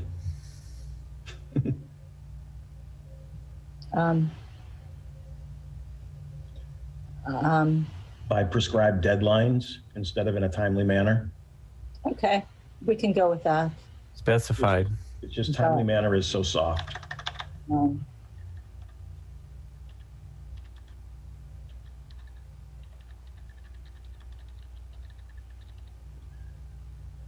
And then the next one, I mean, I am not a big fan of that last one either. A number 8A. It's too subjective.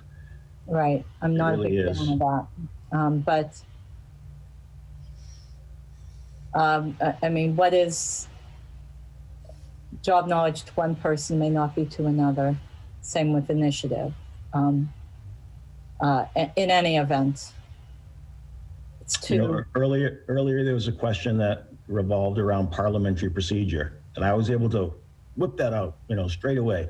Chaz was about to say the same exact thing, so somebody might be impressed that I knew that answer. Chaz is like, well, of course you should know that. That you don't get any points for that. Well, exactly. I mean, that is what this kind of thing is. So if there is anybody that can put something more specific on there, that would be fine.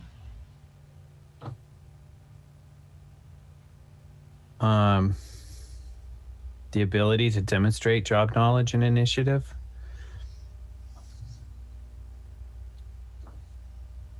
And how do you measure that? When a question is raised and it can't be answered.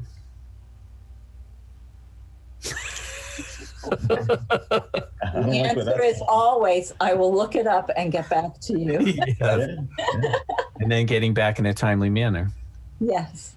I don't know.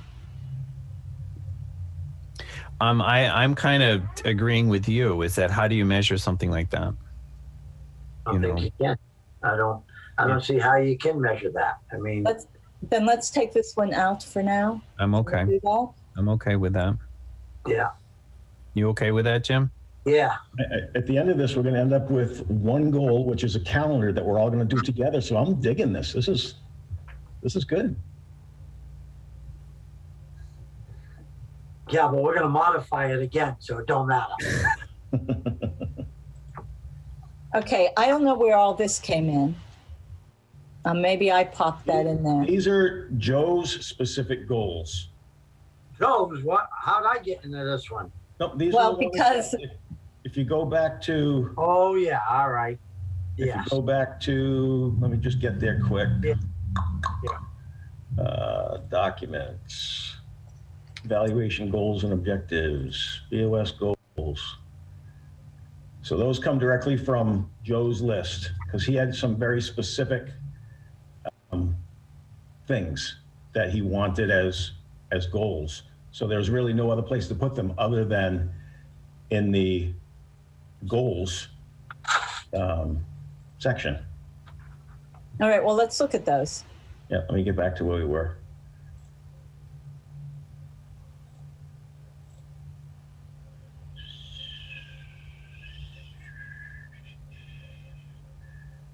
Oh, what happened? So we get down to this guy.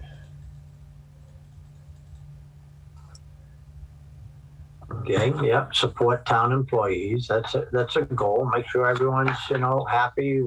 We're supporting them in any way they need.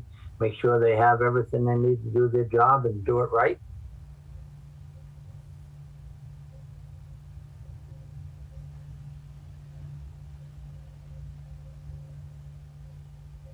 complete the senior center expansion, which I thought was hanging out there too long, but I think that's on a very good forward move and forward track.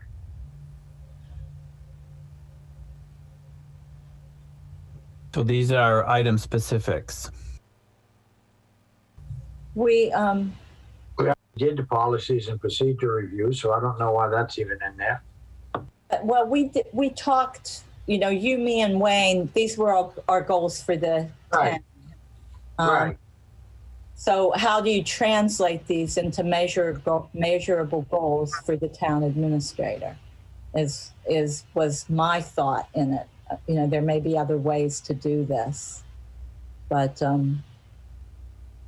I just and all of these are, wanted to make sure that Joe's specifics were there, because yours were and Wayne's were, vague enough and broad enough that they already fit into the things that you had in yours. So I just didn't want to have the document not reflect Joe's specific points. okay, so look at number 11, all documents up to date. We already addressed that in one of the thingies. Yeah. So take that one out, I think.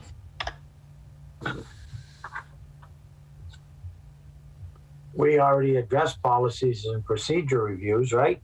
You still have Well, the we still have personnel. more personnel. All right. Yeah, There's all right. still more to do on that. Grant administrator position funded and staffed, cash operations in town. That We was- started that, but then the treasurer left, and then we got a new treasurer, and we talked about it a little bit, but we haven't gotten back to it. Right. So how does that work? The union negotiations ones, we can take that one in because that is addressed. Yep. Yeah, that's all done. We talked about that. Yeah. So some of these, it seems to me, would be the takeaways that come out of department head meetings and the completion of them as deliverables as I report them out to the board. For instance, if you take cash operations is a good one. So next department head meeting, this is on the agenda. Jared, this is something that, the board has expressed an interest in since before you were here. I know that you've come in and you've been, picking up, the slack for the vacancy that we had for a period of time, but we got to get this back on the front burner. What's a good schedule for you? What can I report out to the board? That then becomes part of the deliverable. The next, it's on the bottom of the agenda for the next month's meeting for updates. So that way there, you can see that it's being worked, and you're not only being able to read it and look back at each month going backwards, but each month you have that next status check.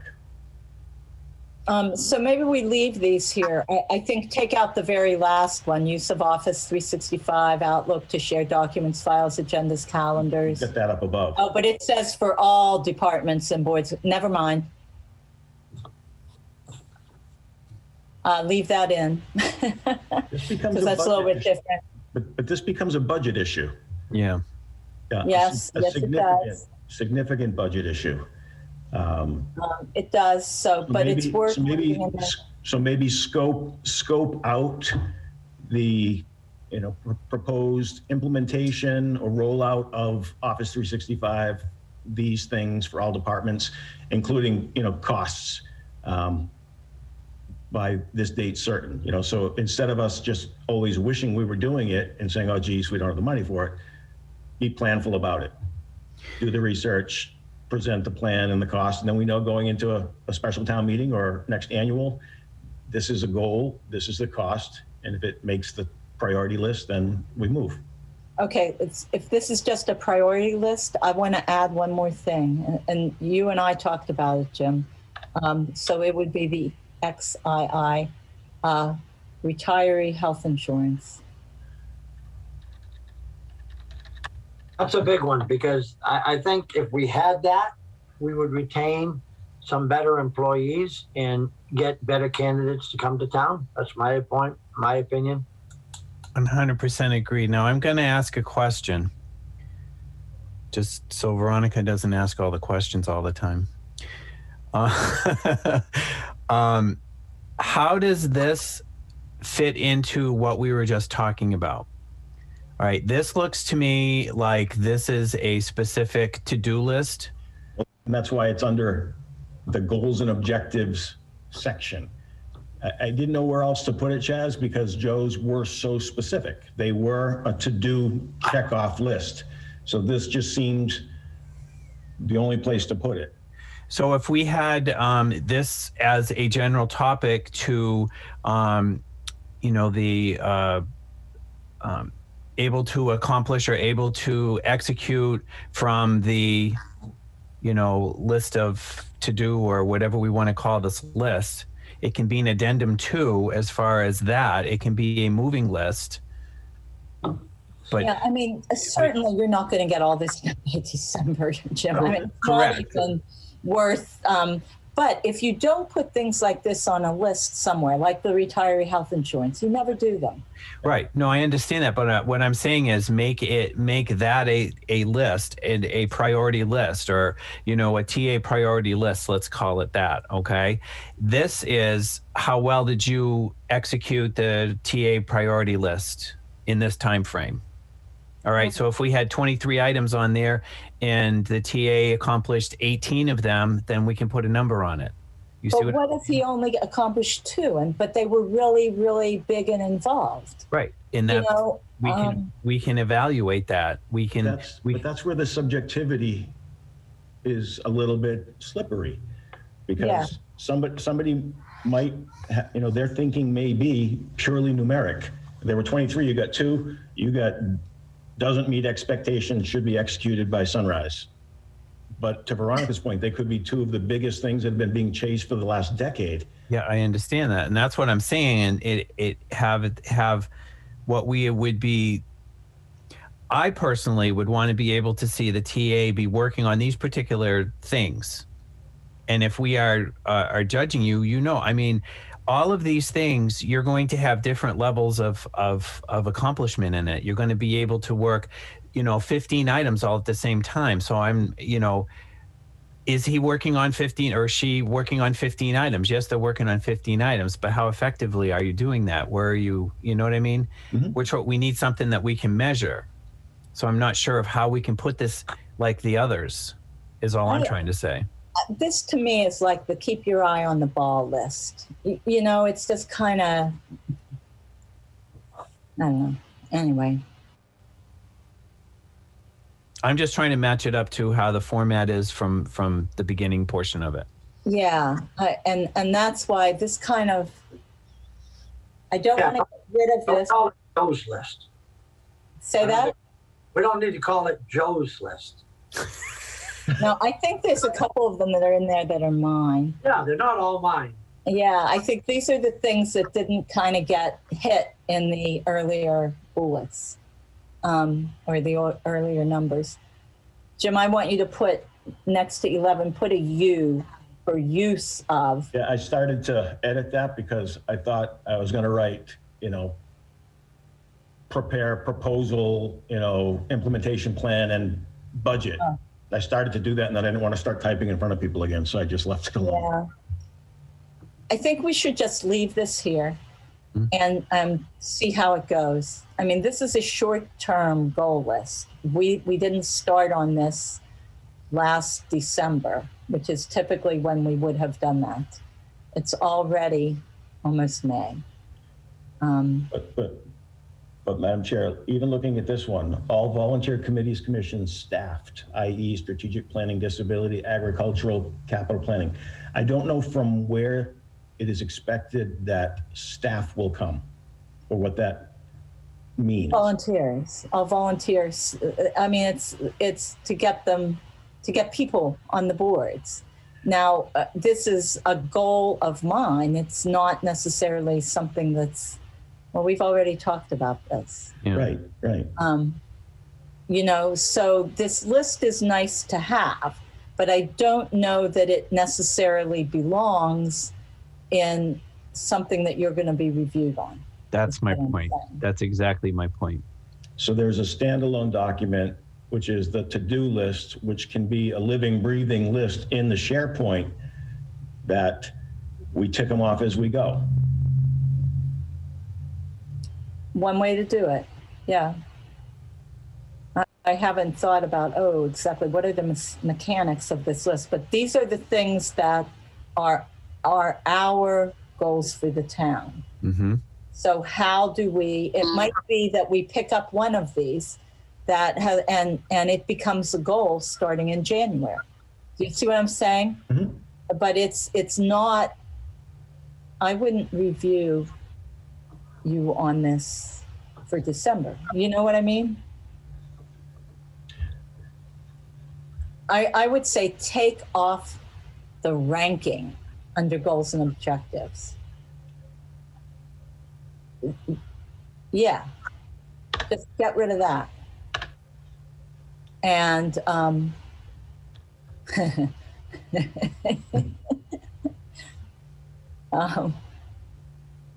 That's all right. these are the things that were important to Joe and Wayne and me that are not necessarily covered in the things that you will be ranked on.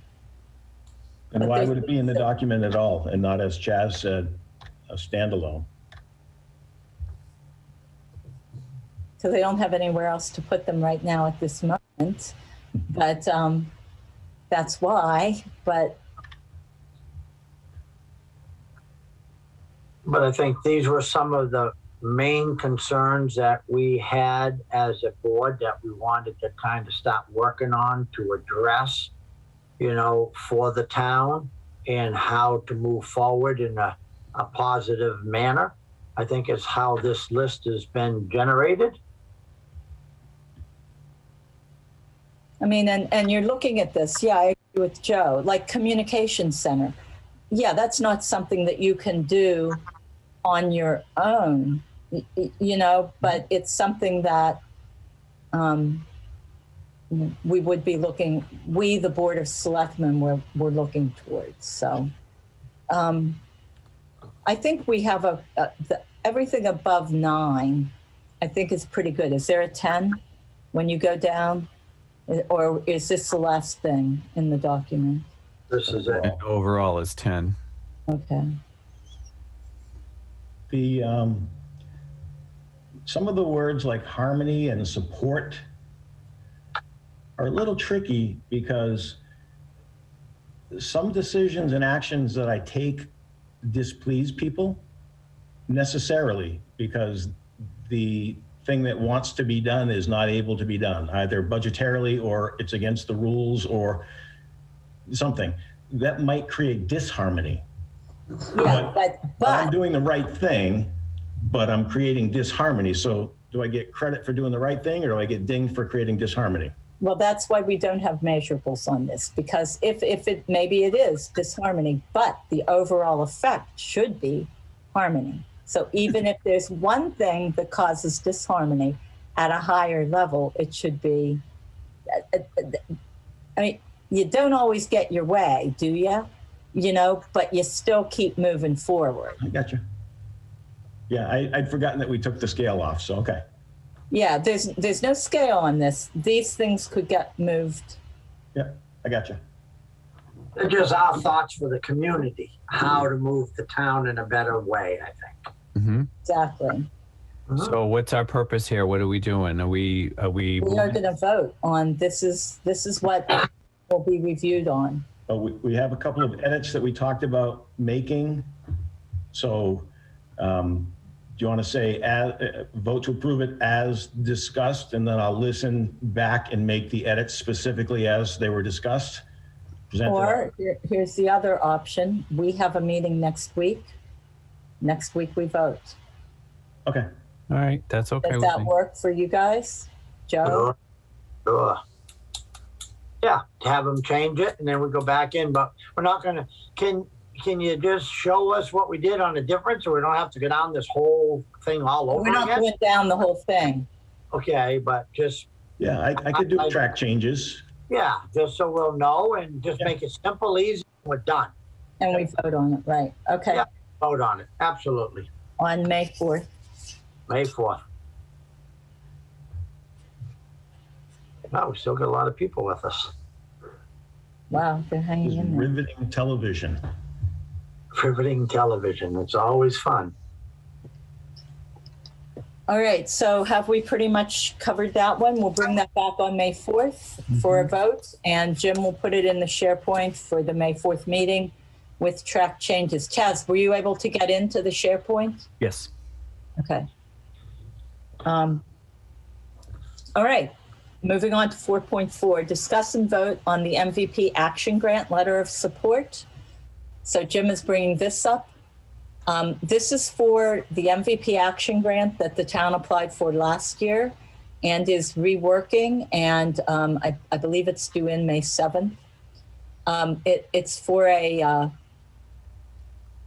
climate resiliency to assess the water supply in all of town, which included both public and private wells. And what they're looking for to include in the grant is a letter of support from the Board of Selectmen. So we do need to edit that and make it correct, because Joe Schenk is now the vice chairman and Chaz Sexton Duranian as the clerk. Then the date, and I'll put it on Selectmen's letterhead. Okay. So do we need to read this out loud, or can we just read it through? I think we just read it. Yeah. I mean, if you guys, I think you've summarized it.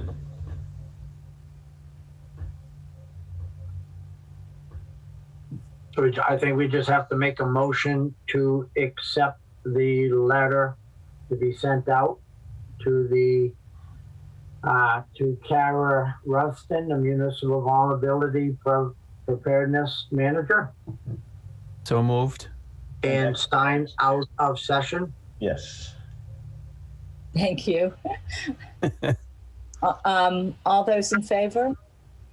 Joe Shank, yes. Chaz Sexton Duranian, yes. Veronica Kell, yes. Madam Chair, might I just add that our administrator, the planning board administrator, has done a fabulous job with this MVP grant process.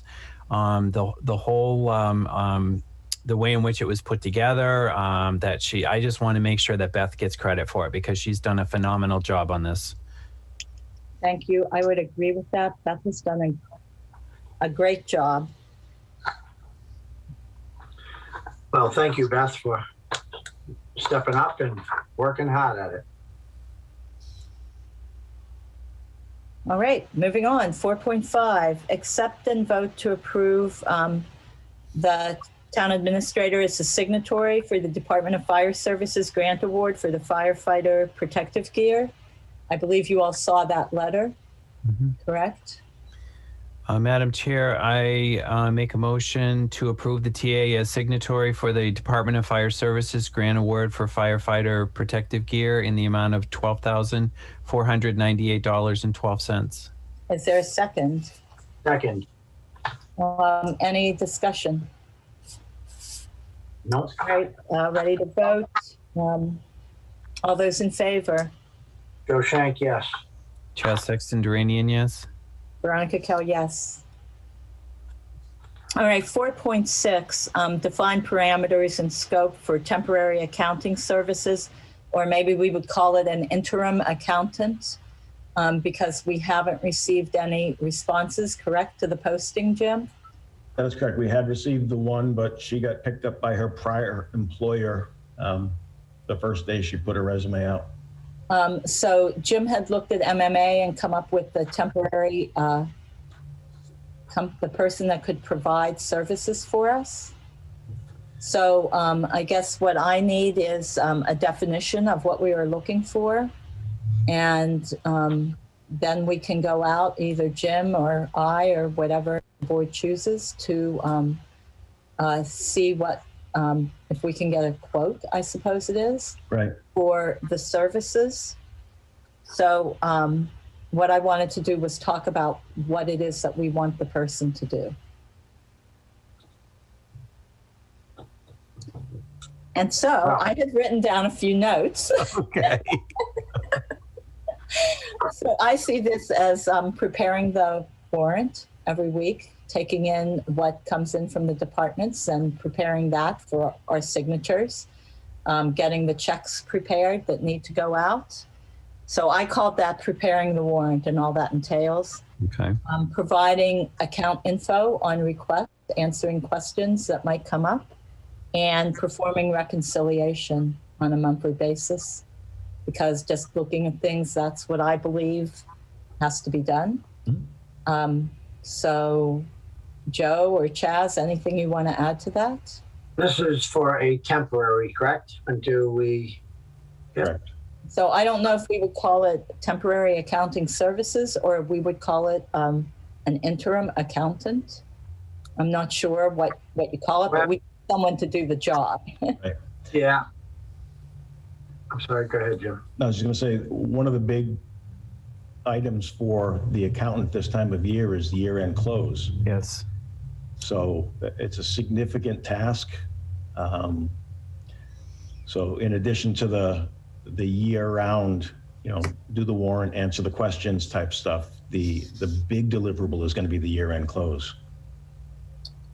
So that would be included in our, request for services. Yep. So the regular monthly stuff and weekly stuff, plus the year-end close then. Is there anything else then that needs to be in there?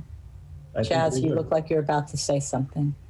Yeah, Madam Chair, if I can ask the town administrator, when the boards and committees meet, they're given a expenditure sheet in regards to what they've expended for, I don't know how often you do it, monthly, I think it is, Yep. if I remember correctly. Is that part of this function, or is that? It's basically when the work that Veronica just listed is completed, that sheet is updated. So at the end of the month, she'll print a new copy. It used to be that it was uploaded to the town accountant's page on the website. Mm-hmm. Then it was being delivered, in hard copy because folks wanted some hard copy. But what that is just, that is the state of the books, the general fund, at the end of the month. Okay, so that's part of these functions that we're talking about. It would be, because as Veronica stated, doing the weekly warrants, payroll and bills payable, will result in those numbers changing in the general fund. So at the end of the month, you'll get an updated version. So yes, I think, delivery of the year-to-date expenditure reports at the end of the month is a good one. Okay. So I'm good with that, with those functions, Veronica. So do we need a motion to have Jim, can you go forward and get the quotes? And Absolutely. okay, so do we have a motion for Jim to go forward and get quotes for temporary accounting services or an interim accountant, however you want? Are we looking at just to get quotes, Madam Chair? I think we We're going to be should. meeting next week. This isn't rocket science. The two companies that are really, on the scene right now, we'll be able to quote this out pretty quickly. Okay. So I move that we have the town administrator research and find quotes for temporary accounting services while we need them. Second. Is there a time frame that we're looking at here? Yeah, do we get Phil? We'll try to get you a quote for next week, for your meeting next week. Okay. And when you say time frame, are you saying for 6 months, or I would say until accountant is hired? That's what I'm looking for. So until accountant is hired full time. Yeah. So just to make certain I have the scope correct, I've got regular monthly duties, weekly warrants, payroll and expenditure, year-to-date expense reports monthly, reconciliations with the treasurer, general questions, and then the big deliverable is the year-end close process. Yes. Yep. Yep. All right, so we have a motion on the floor. Was it seconded? Second. All right, any further discussion? All right, all those in favor? Joe Shank, yes. Chaz Sexton Duranian, yes? Veronica Kell, yes. All right, so moving on to town administrator updates and reports, 5.1. My bearings here. Yes, there was just one question outstanding, which is the status of the FXM payment for the economic development plan. And I spoke with Beth tonight. I was able to provide her a copy of the outstanding invoice.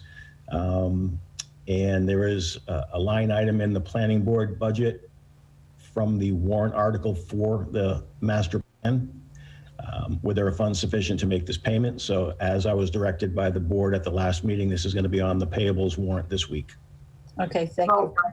I guess I got a question. I had a couple emails that I got from a couple citizens that may have been on there and may be part of this. Was there some kind of discussion as far as making that final payment or whatever? Did we get everything we needed from them? You know, everything that the planning board was looking for? That is a loaded question with a lot of history on it. The reason the Board of Selectmen voted on it and not the I guess the planning board did vote to pay it. And then it came to us because it was the Board of Selectmen, not any of the three of us, who had signed the contract for this, not the planning board. So, the vote came from the Board of Selectmen to make the payment. And Craig, I may be wrong in what I'm saying here, but I thought people were saying that they don't have a final copy of what, they were looking for that was approved, but maybe I'm off on that. Chaz, you know anything about that? I know everything about it. Am I saying it right or am I saying it wrong? Or? Well, when this the master plan committee had approached the Board of Selectmen, and this all went through the Board of Selectmen. The planning board really didn't have any say in the initiation of this outside agency to do the function that they did.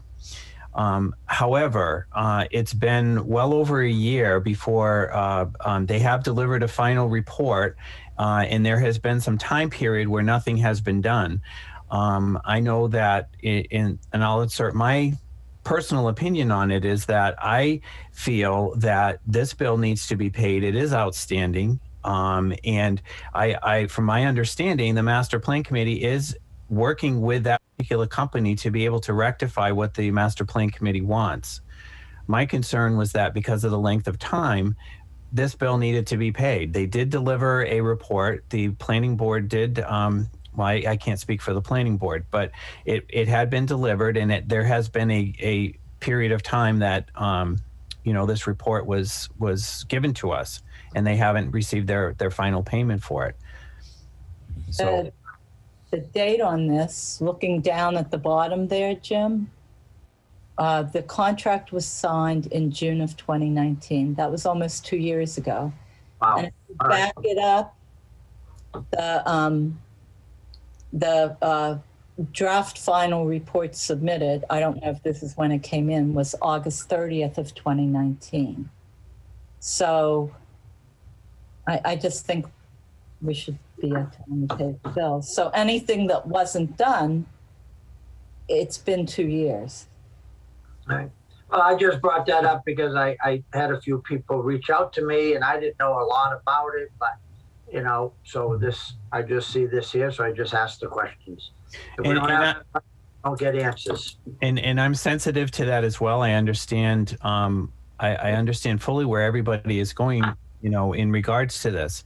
But the bill was due in 2019, and it's 2021, and it still hasn't been paid. I'm sure that this company would be more than willing to do that. I just didn't want this to turn into a liability for the town. No, awesome. No, that's fine. Thank you for explaining that, Chaz. Is there anything else needed on this? No, the board voted to have it paid, and it'll be on the warrant this week.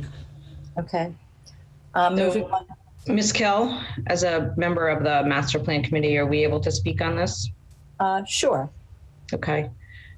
So just for the listening audience, thank you, Mr. Schenk, for bringing this up. The master plan committee received a draft report that had errors, inconsistencies, and such.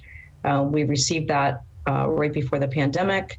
FXM did send us a copy.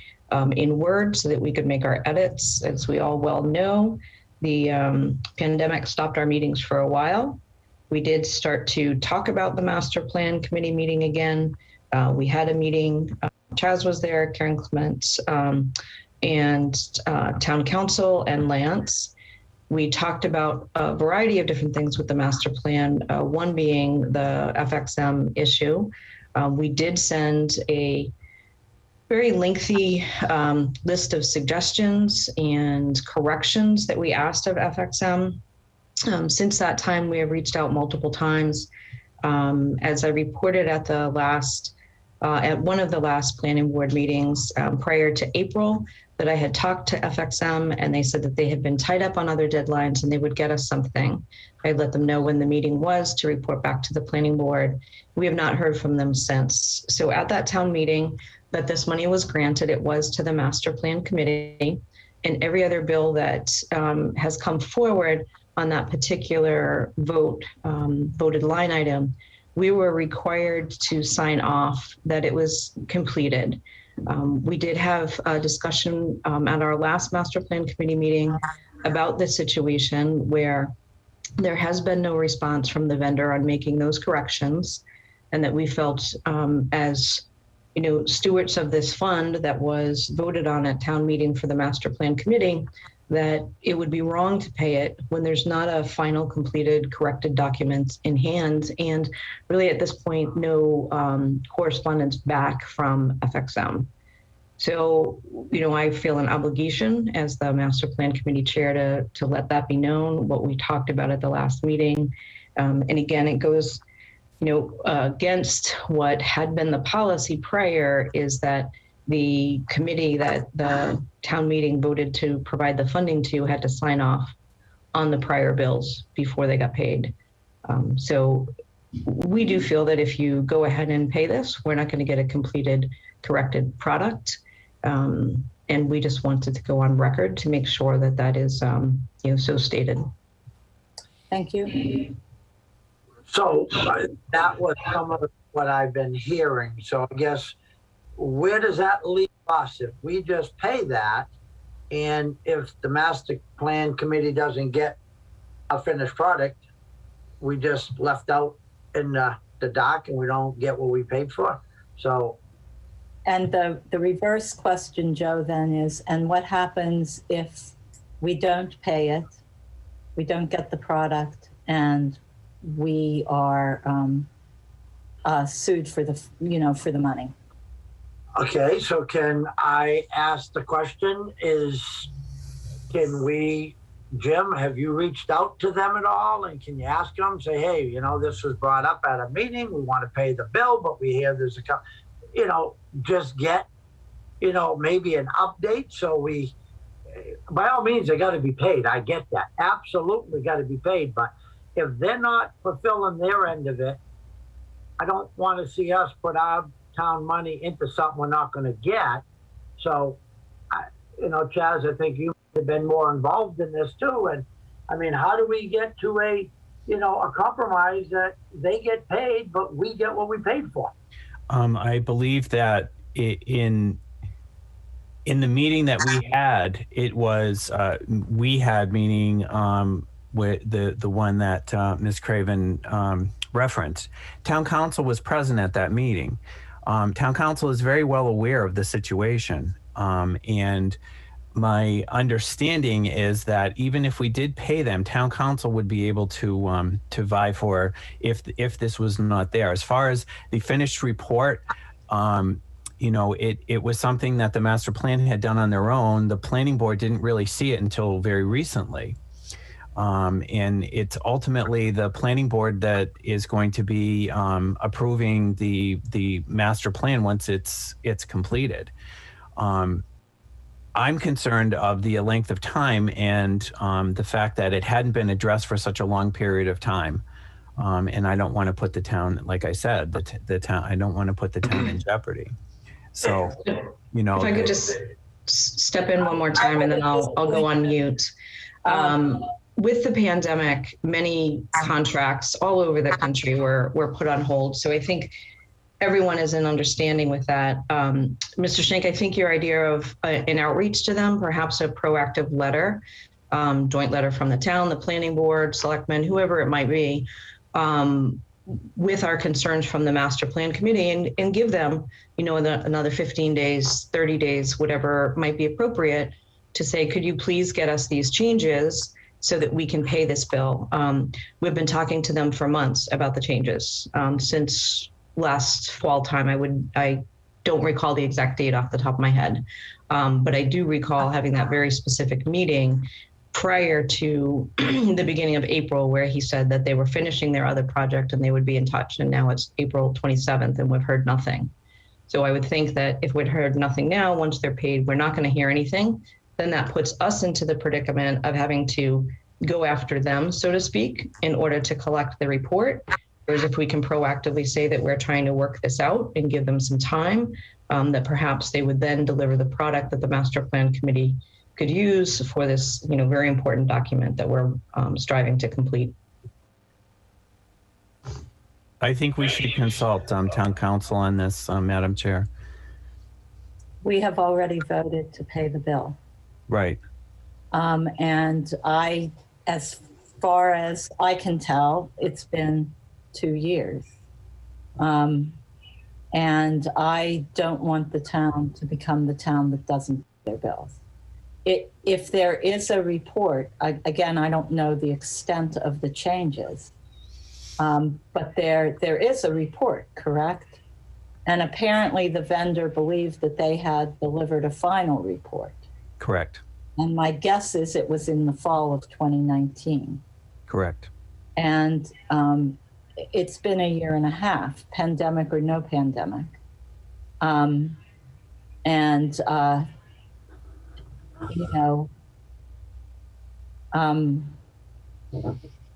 I guess the meeting with town council that you both referenced happened August of 2020. It was in the fall of 2020. So September 2020. Mm-hmm. And we're now at almost May 2020. And and the changes didn't get to them until April. I don't know. I just don't see there being a resolution. I almost feel like if we have enough in the document to go forward with the master plan, in my opinion, it's best to just pay the bill and move on. As a taxpayer, I'm highly offended that we would not expect a completed report for money that we're paying. It's reasonable to give them time, and they haven't responded. We gave them a response. They said that they would respond to that response, and they did not. So if that's what you decide, Veronica, that you want to pay something and change the process, because it always required a signature of the committee that they received a completed product.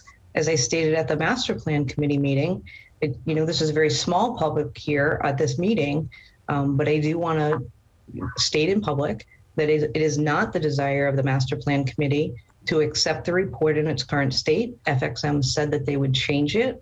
I think a letter suggesting a time certain for the changes. I even offered FXM to phone into a meeting with the committee if that would help. Let's put those things down in writing. Let's follow the process that we always have in our town, that the committee that was granted the funding had to sign off, and try to be reasonable about getting the master plan committee the information. And if you don't want to, that's on you. But I do feel that it was important for the master plan committee to be heard, that we are not approving this, all right, that we don't approve the funding. We're going to stop the conversation at this point, and the Board of Selectmen, we can discuss what we're going to do. So, Chaz, what are your thoughts on that? Well, my thoughts are you already taken a vote to pay the bill. We did, and I believe the planning board did as well. The planning board voted in a meeting to, Cindy, I won't be taking any further discussion on this. Thank you very much. The planning board decided in a meeting to have the bill paid. that came to us and we voted, we being the Board of Selectmen. I guess I have concerns about the time frame on this and the amount of back and forth. I mean, why hasn't our town council gone, approached the company already? Why are we even having this discussion when the due date that I saw in the document was August of 2019? So I guess the question comes, do we just let it default and see what happens? Because as a town, we can do that. Maybe that's the more responsible thing to do for the taxpayer. I don't know. But I do know that I haven't seen a process that says the committee signs off on it. And I've read an awful lot of processes in the past, 10 months. And I haven't seen that one yet. I do know that the town has a bill that hasn't been paid. Apparently, they believe they did provide the final document. I don't have any paperwork on this whatsoever, other than the document that Jim showed. So that's all I can say. Madam Chair. You can consult with town council. Joe, go ahead. Well, and I guess my thought would be, let's just maybe see if Jim or town council can just say, one last ditch. We voted to pay the bill. I get it. We got to pay the bill.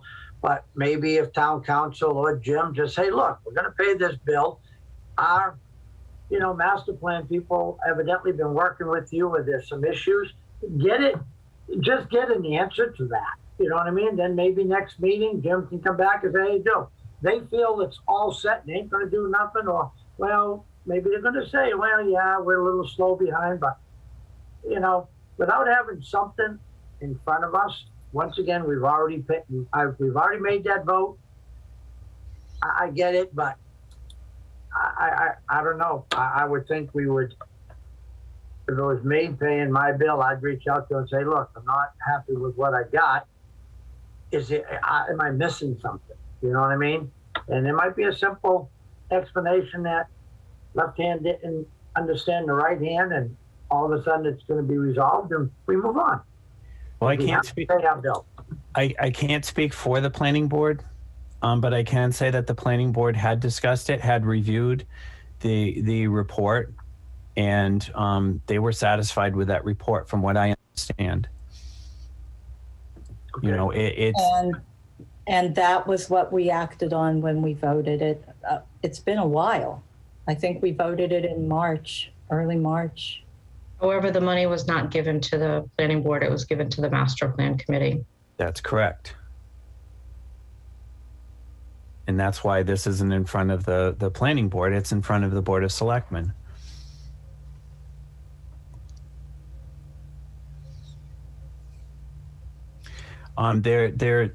There is a question, Madam Chair, in regards to a procedure or process.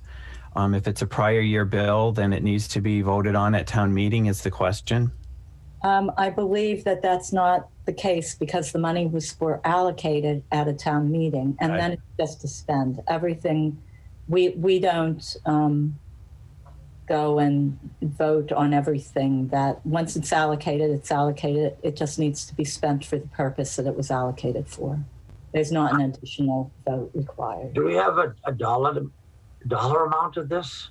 $7,200. How much? $7,200. Oh, all right.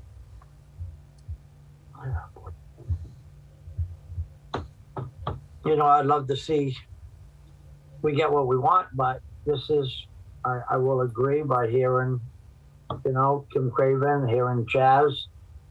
Veronica, you probably were involved in it. You guys know a lot more than I do. And maybe just what we got is what we're getting, and that's the best we're going to get out of it. And maybe next time we go out to do something like that, maybe we might have to think about using that company. That's all. Right, and the planning board wasn't involved in it. That's why the planning board does not have a voice in this. But ultimately, the final product goes to the planning board. And So I don't want to be a dead horse here, but I am confused because if the planning board, so you're saying the planning board they've signed off on it. But if this is ultimately the master plan committee that is involved in it, done it, well, I would think we'd have to have the master plan committee. They should give the ultimate, we're happy. And then it goes to the planning board because then you guys are going to sign off on it. We have two different boards here. We have the master plan and planning board. No, that's the problem. It is the planning board. The master plan committee is appointed by the planning board. And this is where the issue is. This is a planning board issue. Okay, all right. And the master plan went directly to the Board of Selectmen to receive these funds. The planning board was never involved in that. So that's why there's an issue. That's why this issue is in front of the Board of Selectmen. Okay. It would take a moment to check with the treasurer on the process that required the sign off by the committee that was granted the money at town meeting. Well, I guess I'm sorry I opened up this can of worms. No, I think it's wonderful. It's a process. Well, I think that the money that goes out comes from the accountant, correct? So I guess that at this point, I'm just going to say the Board of Selectmen has voted to release the funds. I will check in with Adam tomorrow, and we will go from there. That's very reasonable. It's already been voted by the Board of Selectmen, and it was handed to us by the planning board. So that's all I will say on it. Moving on to 5.2, reports from board liaisons. I know Chaz won't have anything, but what about you, Joe? No, I haven't. Everything is fine. I've talked to a few of the boards, and they all seem to be doing fine. All right. The only thing I will, and this isn't really a liaison, the town has been granted 3,500 of our 4,690 ask for wild and scenic. They had a lot of grant requests, so they cut everybody by a little bit. So we did receive that grant for the Adams Dam area. So very good. That's it. All right, the CDBG quarterly report. On that, I know, Jim, you've requested several times to invite Wayne Dara to a meeting. So I was wondering if we would be able to do that for May 4th or May 18th, for him to come and meet with us to discuss, because the time frame of this, I believe fuel is the end of May, correct now? And the housing is the end of June. And I would just like a report from him on funds expended and funds remaining. And is June the very end of this, or do we need to go back out to recruit? So I would like to meet with him. I think it's a great idea. And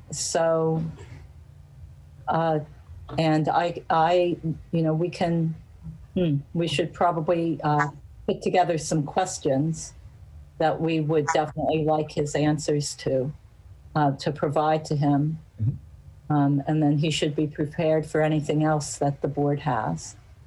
So can we do that? He's made himself known to the board that he'd be happy to attend any meeting you ask him to. So I think absolutely.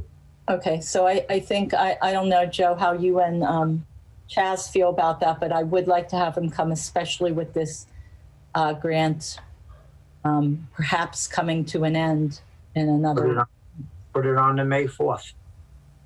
All right, could we invite him then, Jim? And I'll pull together some questions. Yep, absolutely. So, all right, do we need a vote for that, or can we just say that? I think you heard the consensus of the board. That's perfectly good direction. All right, so Wayne Dara will be invited invited to the May 4th meeting, and we'll go over his report at that point. And well, if we could all three provide any questions we have for him to Jim this week, that might be good. Great.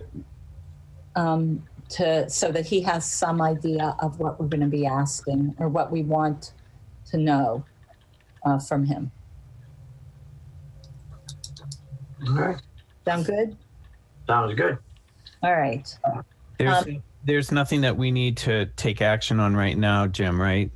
We're not in any deadline or anything.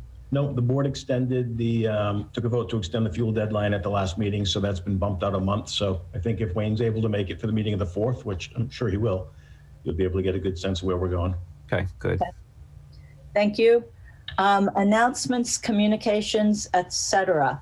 I'm just going to throw this out there as maybe a clerk duty in the future is to go through the mail file and pull things up. So Jim, if you don't mind, since you're screen sharing, go to the mail file, and I'm going to ask you to put up a few things just so that if people watch this in the future, like in the next few days. I was in the middle of emailing Wayne Dara, so give me a second. I don't think I have screen share capability. So you want to go to mail? To mail. In there's the Walk Townsend flyer. If you could put that up. I think they're in alphabetical order. This is on the SharePoint. SharePoint, yeah. All right, so April 2021 mail. Let's see what we've got. I'm putting it up on the screen, Joe. Okay, so this is Walk Townsend, and it's this coming Saturday, May 1st. And it's part of the planning board's walkability and bikeability study. So they're asking that people who are interested in making Townsend a walkable community come and join us. And we'll be, I think, doing walks, introduction and project overview, a walking audit, which means we will be going for a walk. So bring, wear shoes and appropriate clothing. I think the rain date is the following day, Sunday. Yes. And so it's about 2 hours total on Saturday morning or Sunday morning. So if we as the board end up showing, do we have to post if we're all together? We just can't deliberate. I think we can go, and we just can't deliberate. That's all. The most important thing, Madam Chair, if I may, the most important thing is that a lot of the grants and projects that we do, we definitely need, and the state looks for community support. So this is how we as a municipality get information from our townspeople. That's why these particular functions are very, very important. I hear people say, well, I didn't hear anything about that and I didn't hear anything about this. This is an ability for you to voice your opinion on what you think in regards to the walkability and bikeability in the town, what you feel is, what direction we should go in. These are the forums that are asked of the public, so that we can know exactly what the townspeople want. So this is a requirement to one of the grants, this particular grant, that we need feedback, and the state wants to see the feedback that we get from our community. So if you can make it Saturday morning, come and provide your input for how Townsend can be more pedestrian friendly. Mm-hmm. So that's the first one, Jim. Does it say where you're meeting? Okay. Town Hall. Gotcha. So that's that. That's the planning board, I believe, who is sponsoring this, correct? Yes. Okay, so the next one is the Taste of Neshoba. So it should be T. I think these are put in alphabetically. Taste coupon ordering form? I think that's it. I hope so. I do too. Who put that in there? This is it. I probably shouldn't click live. Yeah, right. You should stop sharing between. This is the Taste of Neshoba. And, you get the coupon book and do whatever. So that's the information on that. That came in mail. And so these are things that I'm not sure how else to bring them up. This seems like a way if people are watching it on TV or on the screen, they can do that. So from now on, I think it should be the clerk's responsibility to pick out the mail that we should see and share at the end of the meeting. I see where you're going with that. Wow. The next one is go to the Shared Streets and Spaces grant.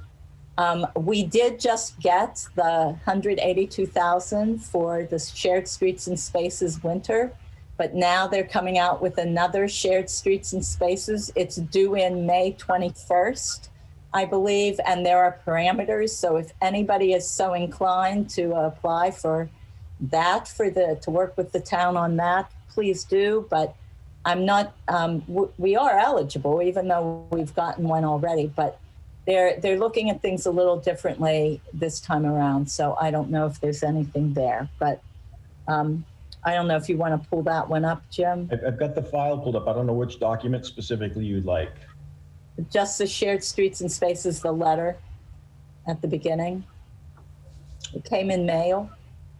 I went in Shared Streets and Spaces. I'm sorry. Oh, you were going, no. This is all mail. I gotcha.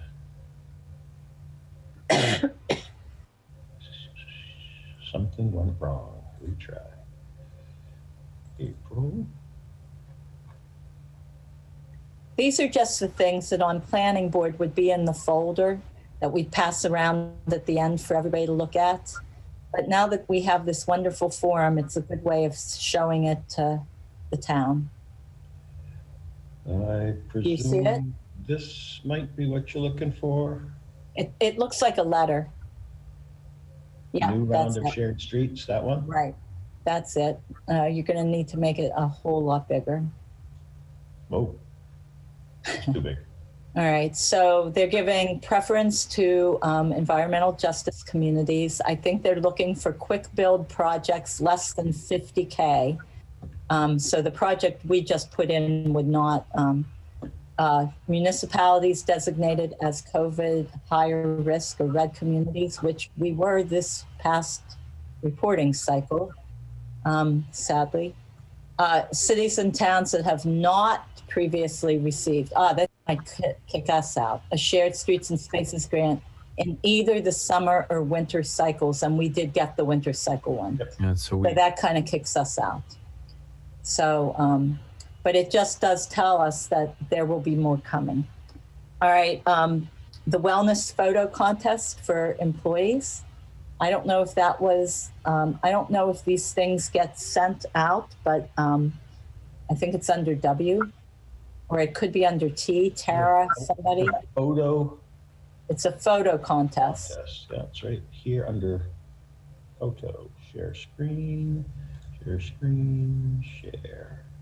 And this is for people that, so this is really for employees or anyone that has the MIIA insurance, and it's from April 5th to May 14th, just looking for how you capture wellness in a photograph. So there's guidelines there, and you get awards and things like that. So there might be employees that are interested in that. I don't know if these things get printed and put in or emailed to them. I don't know.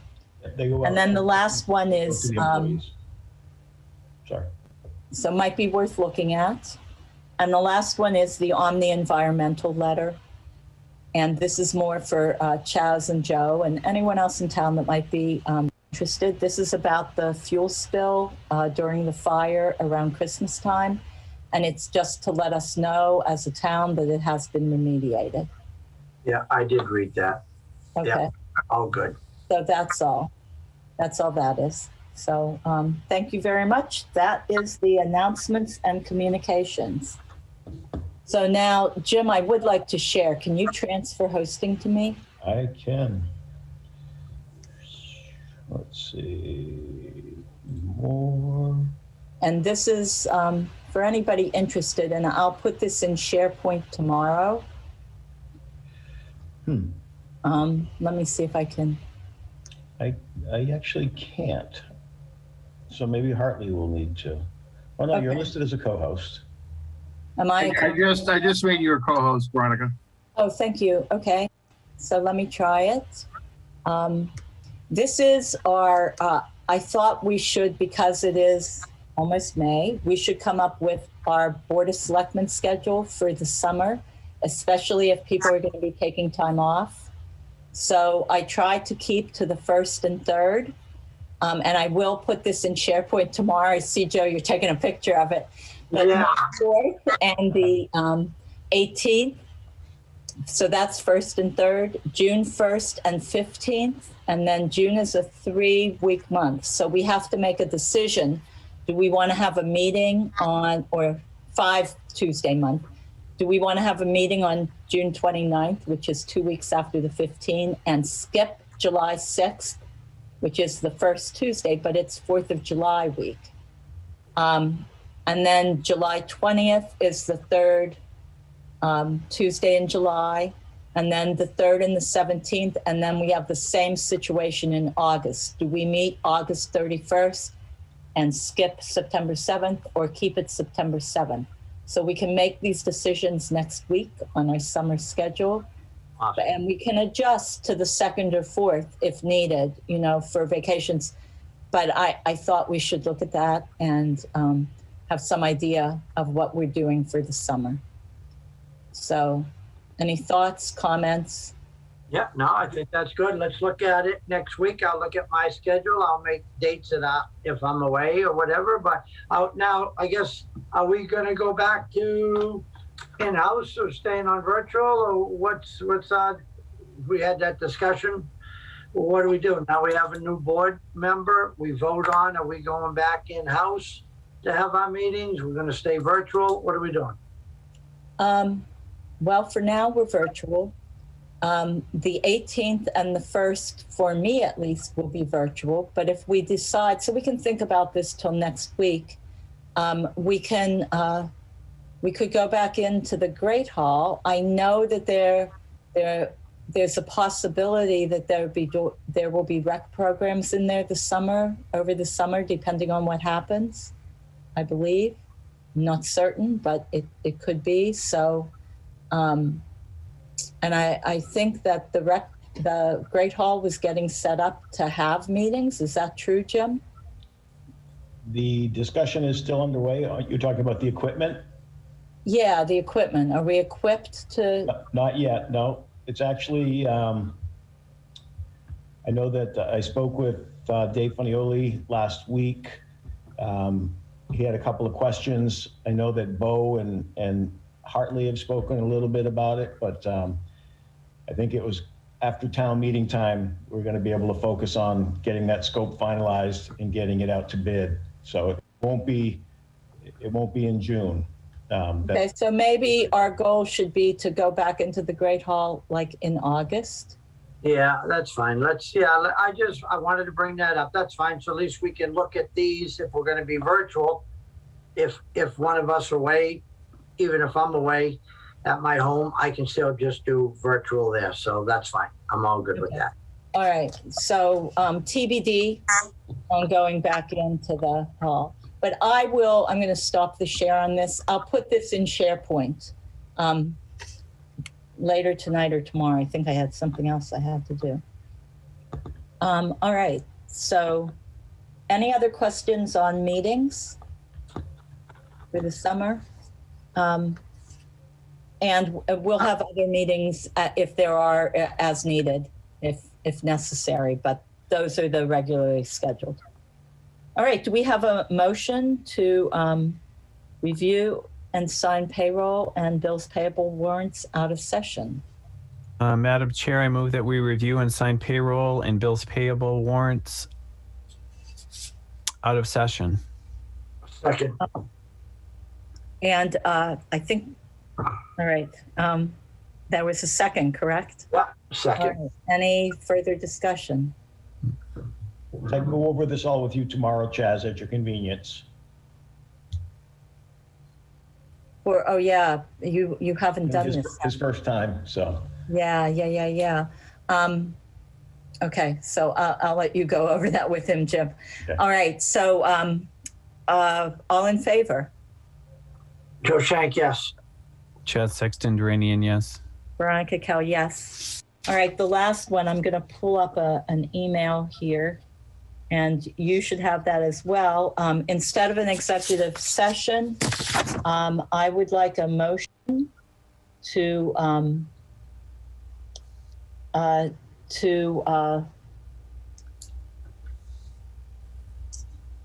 increase the police chief's salary, but not police chief, the fire chief's salary by 3.45% for fiscal year 22. Is there a motion? I make a motion that we increase the fire chief's salary per his contract to 3.45 fiscal year 22. I second. Any discussion? Madam Chair? Yes. Was the other provision, which is the change in section 3.3, which was the tied back to department heads, was that to be part of this discussion as well? That would be something I would think we would need to discuss in executive session. Okay. I sent you an email yesterday Yeah. and asked that same question, and I haven't heard anything back. So I haven't, and I thought that needed to be discussed in executive session. I also had another question, but for the interest of budgeting, Sure. I thought that this would be, I mean, there's a Collins Center question as well, because this was based on the Collins Center. Madam Chair, I just don't want to get on the slippery slope on this. Okay, so Should we just go into executive session on this fire chief's contract, or we don't have to have any discussion on this? the fire chief was unable to attend tonight, and so I Asked us to do this? I'm sorry, say that again, Joe? He's asked us to proceed this way? He did, yeah. Okay. Should we just put this off? Should we just, No, I mean, we can vote on it if I would think, I mean, correct us if we're wrong, Jim, but if he's asked us not to go into executive session on it, and this is what he is going to agree with, are we okay to go forward, or where are we with this? Well, if at the end of the day, you're looking to get agreement to the same general terms, then you're all set to vote this number, 3.45%. It does put him square in a Collins step, if that's what you choose to do in out years. So I think you're good to do this tonight. It gives him the certainty that it's done. It gives us the budget certainty, and then we can regroup on the other pieces. should I read this part of the mail to the board? I would probably stick with just the 3.45 for now. Okay. Unless you do want to go into executive, and then you could do it, but I wouldn't want to Right, I don't venture want, too far publicly. yes, okay, so we have a motion on the floor. And let me just say that there is a question, Jim, I sent you that yesterday. And so- Madam Chair, can we just, you have questions, I would really ask a question too, but can we just go into executive session and just make sure we don't do the wrong thing here? I agree with that because I'm completely in the dark on this. Yes, you are. Yes, you would be. So can we go into executive session then? So I make a motion, we go into executive session pursuant to General Law C30A S21A-2 to conduct strategy sessions in preparations for negotiation with non-union personnel, or to conduct collective bargaining sessions or contract negotiation with a non-union personnel fire chief. And we will not be returning to open session after. I second. All those in favor? Joe Shank, yes. Chad Sexton Duranian, yes. Veronica Cal, yes. All right, thank you, everyone. We're all going to leave, right? No, just let everyone drop off. If everybody drops off, we can lock the room. Okay.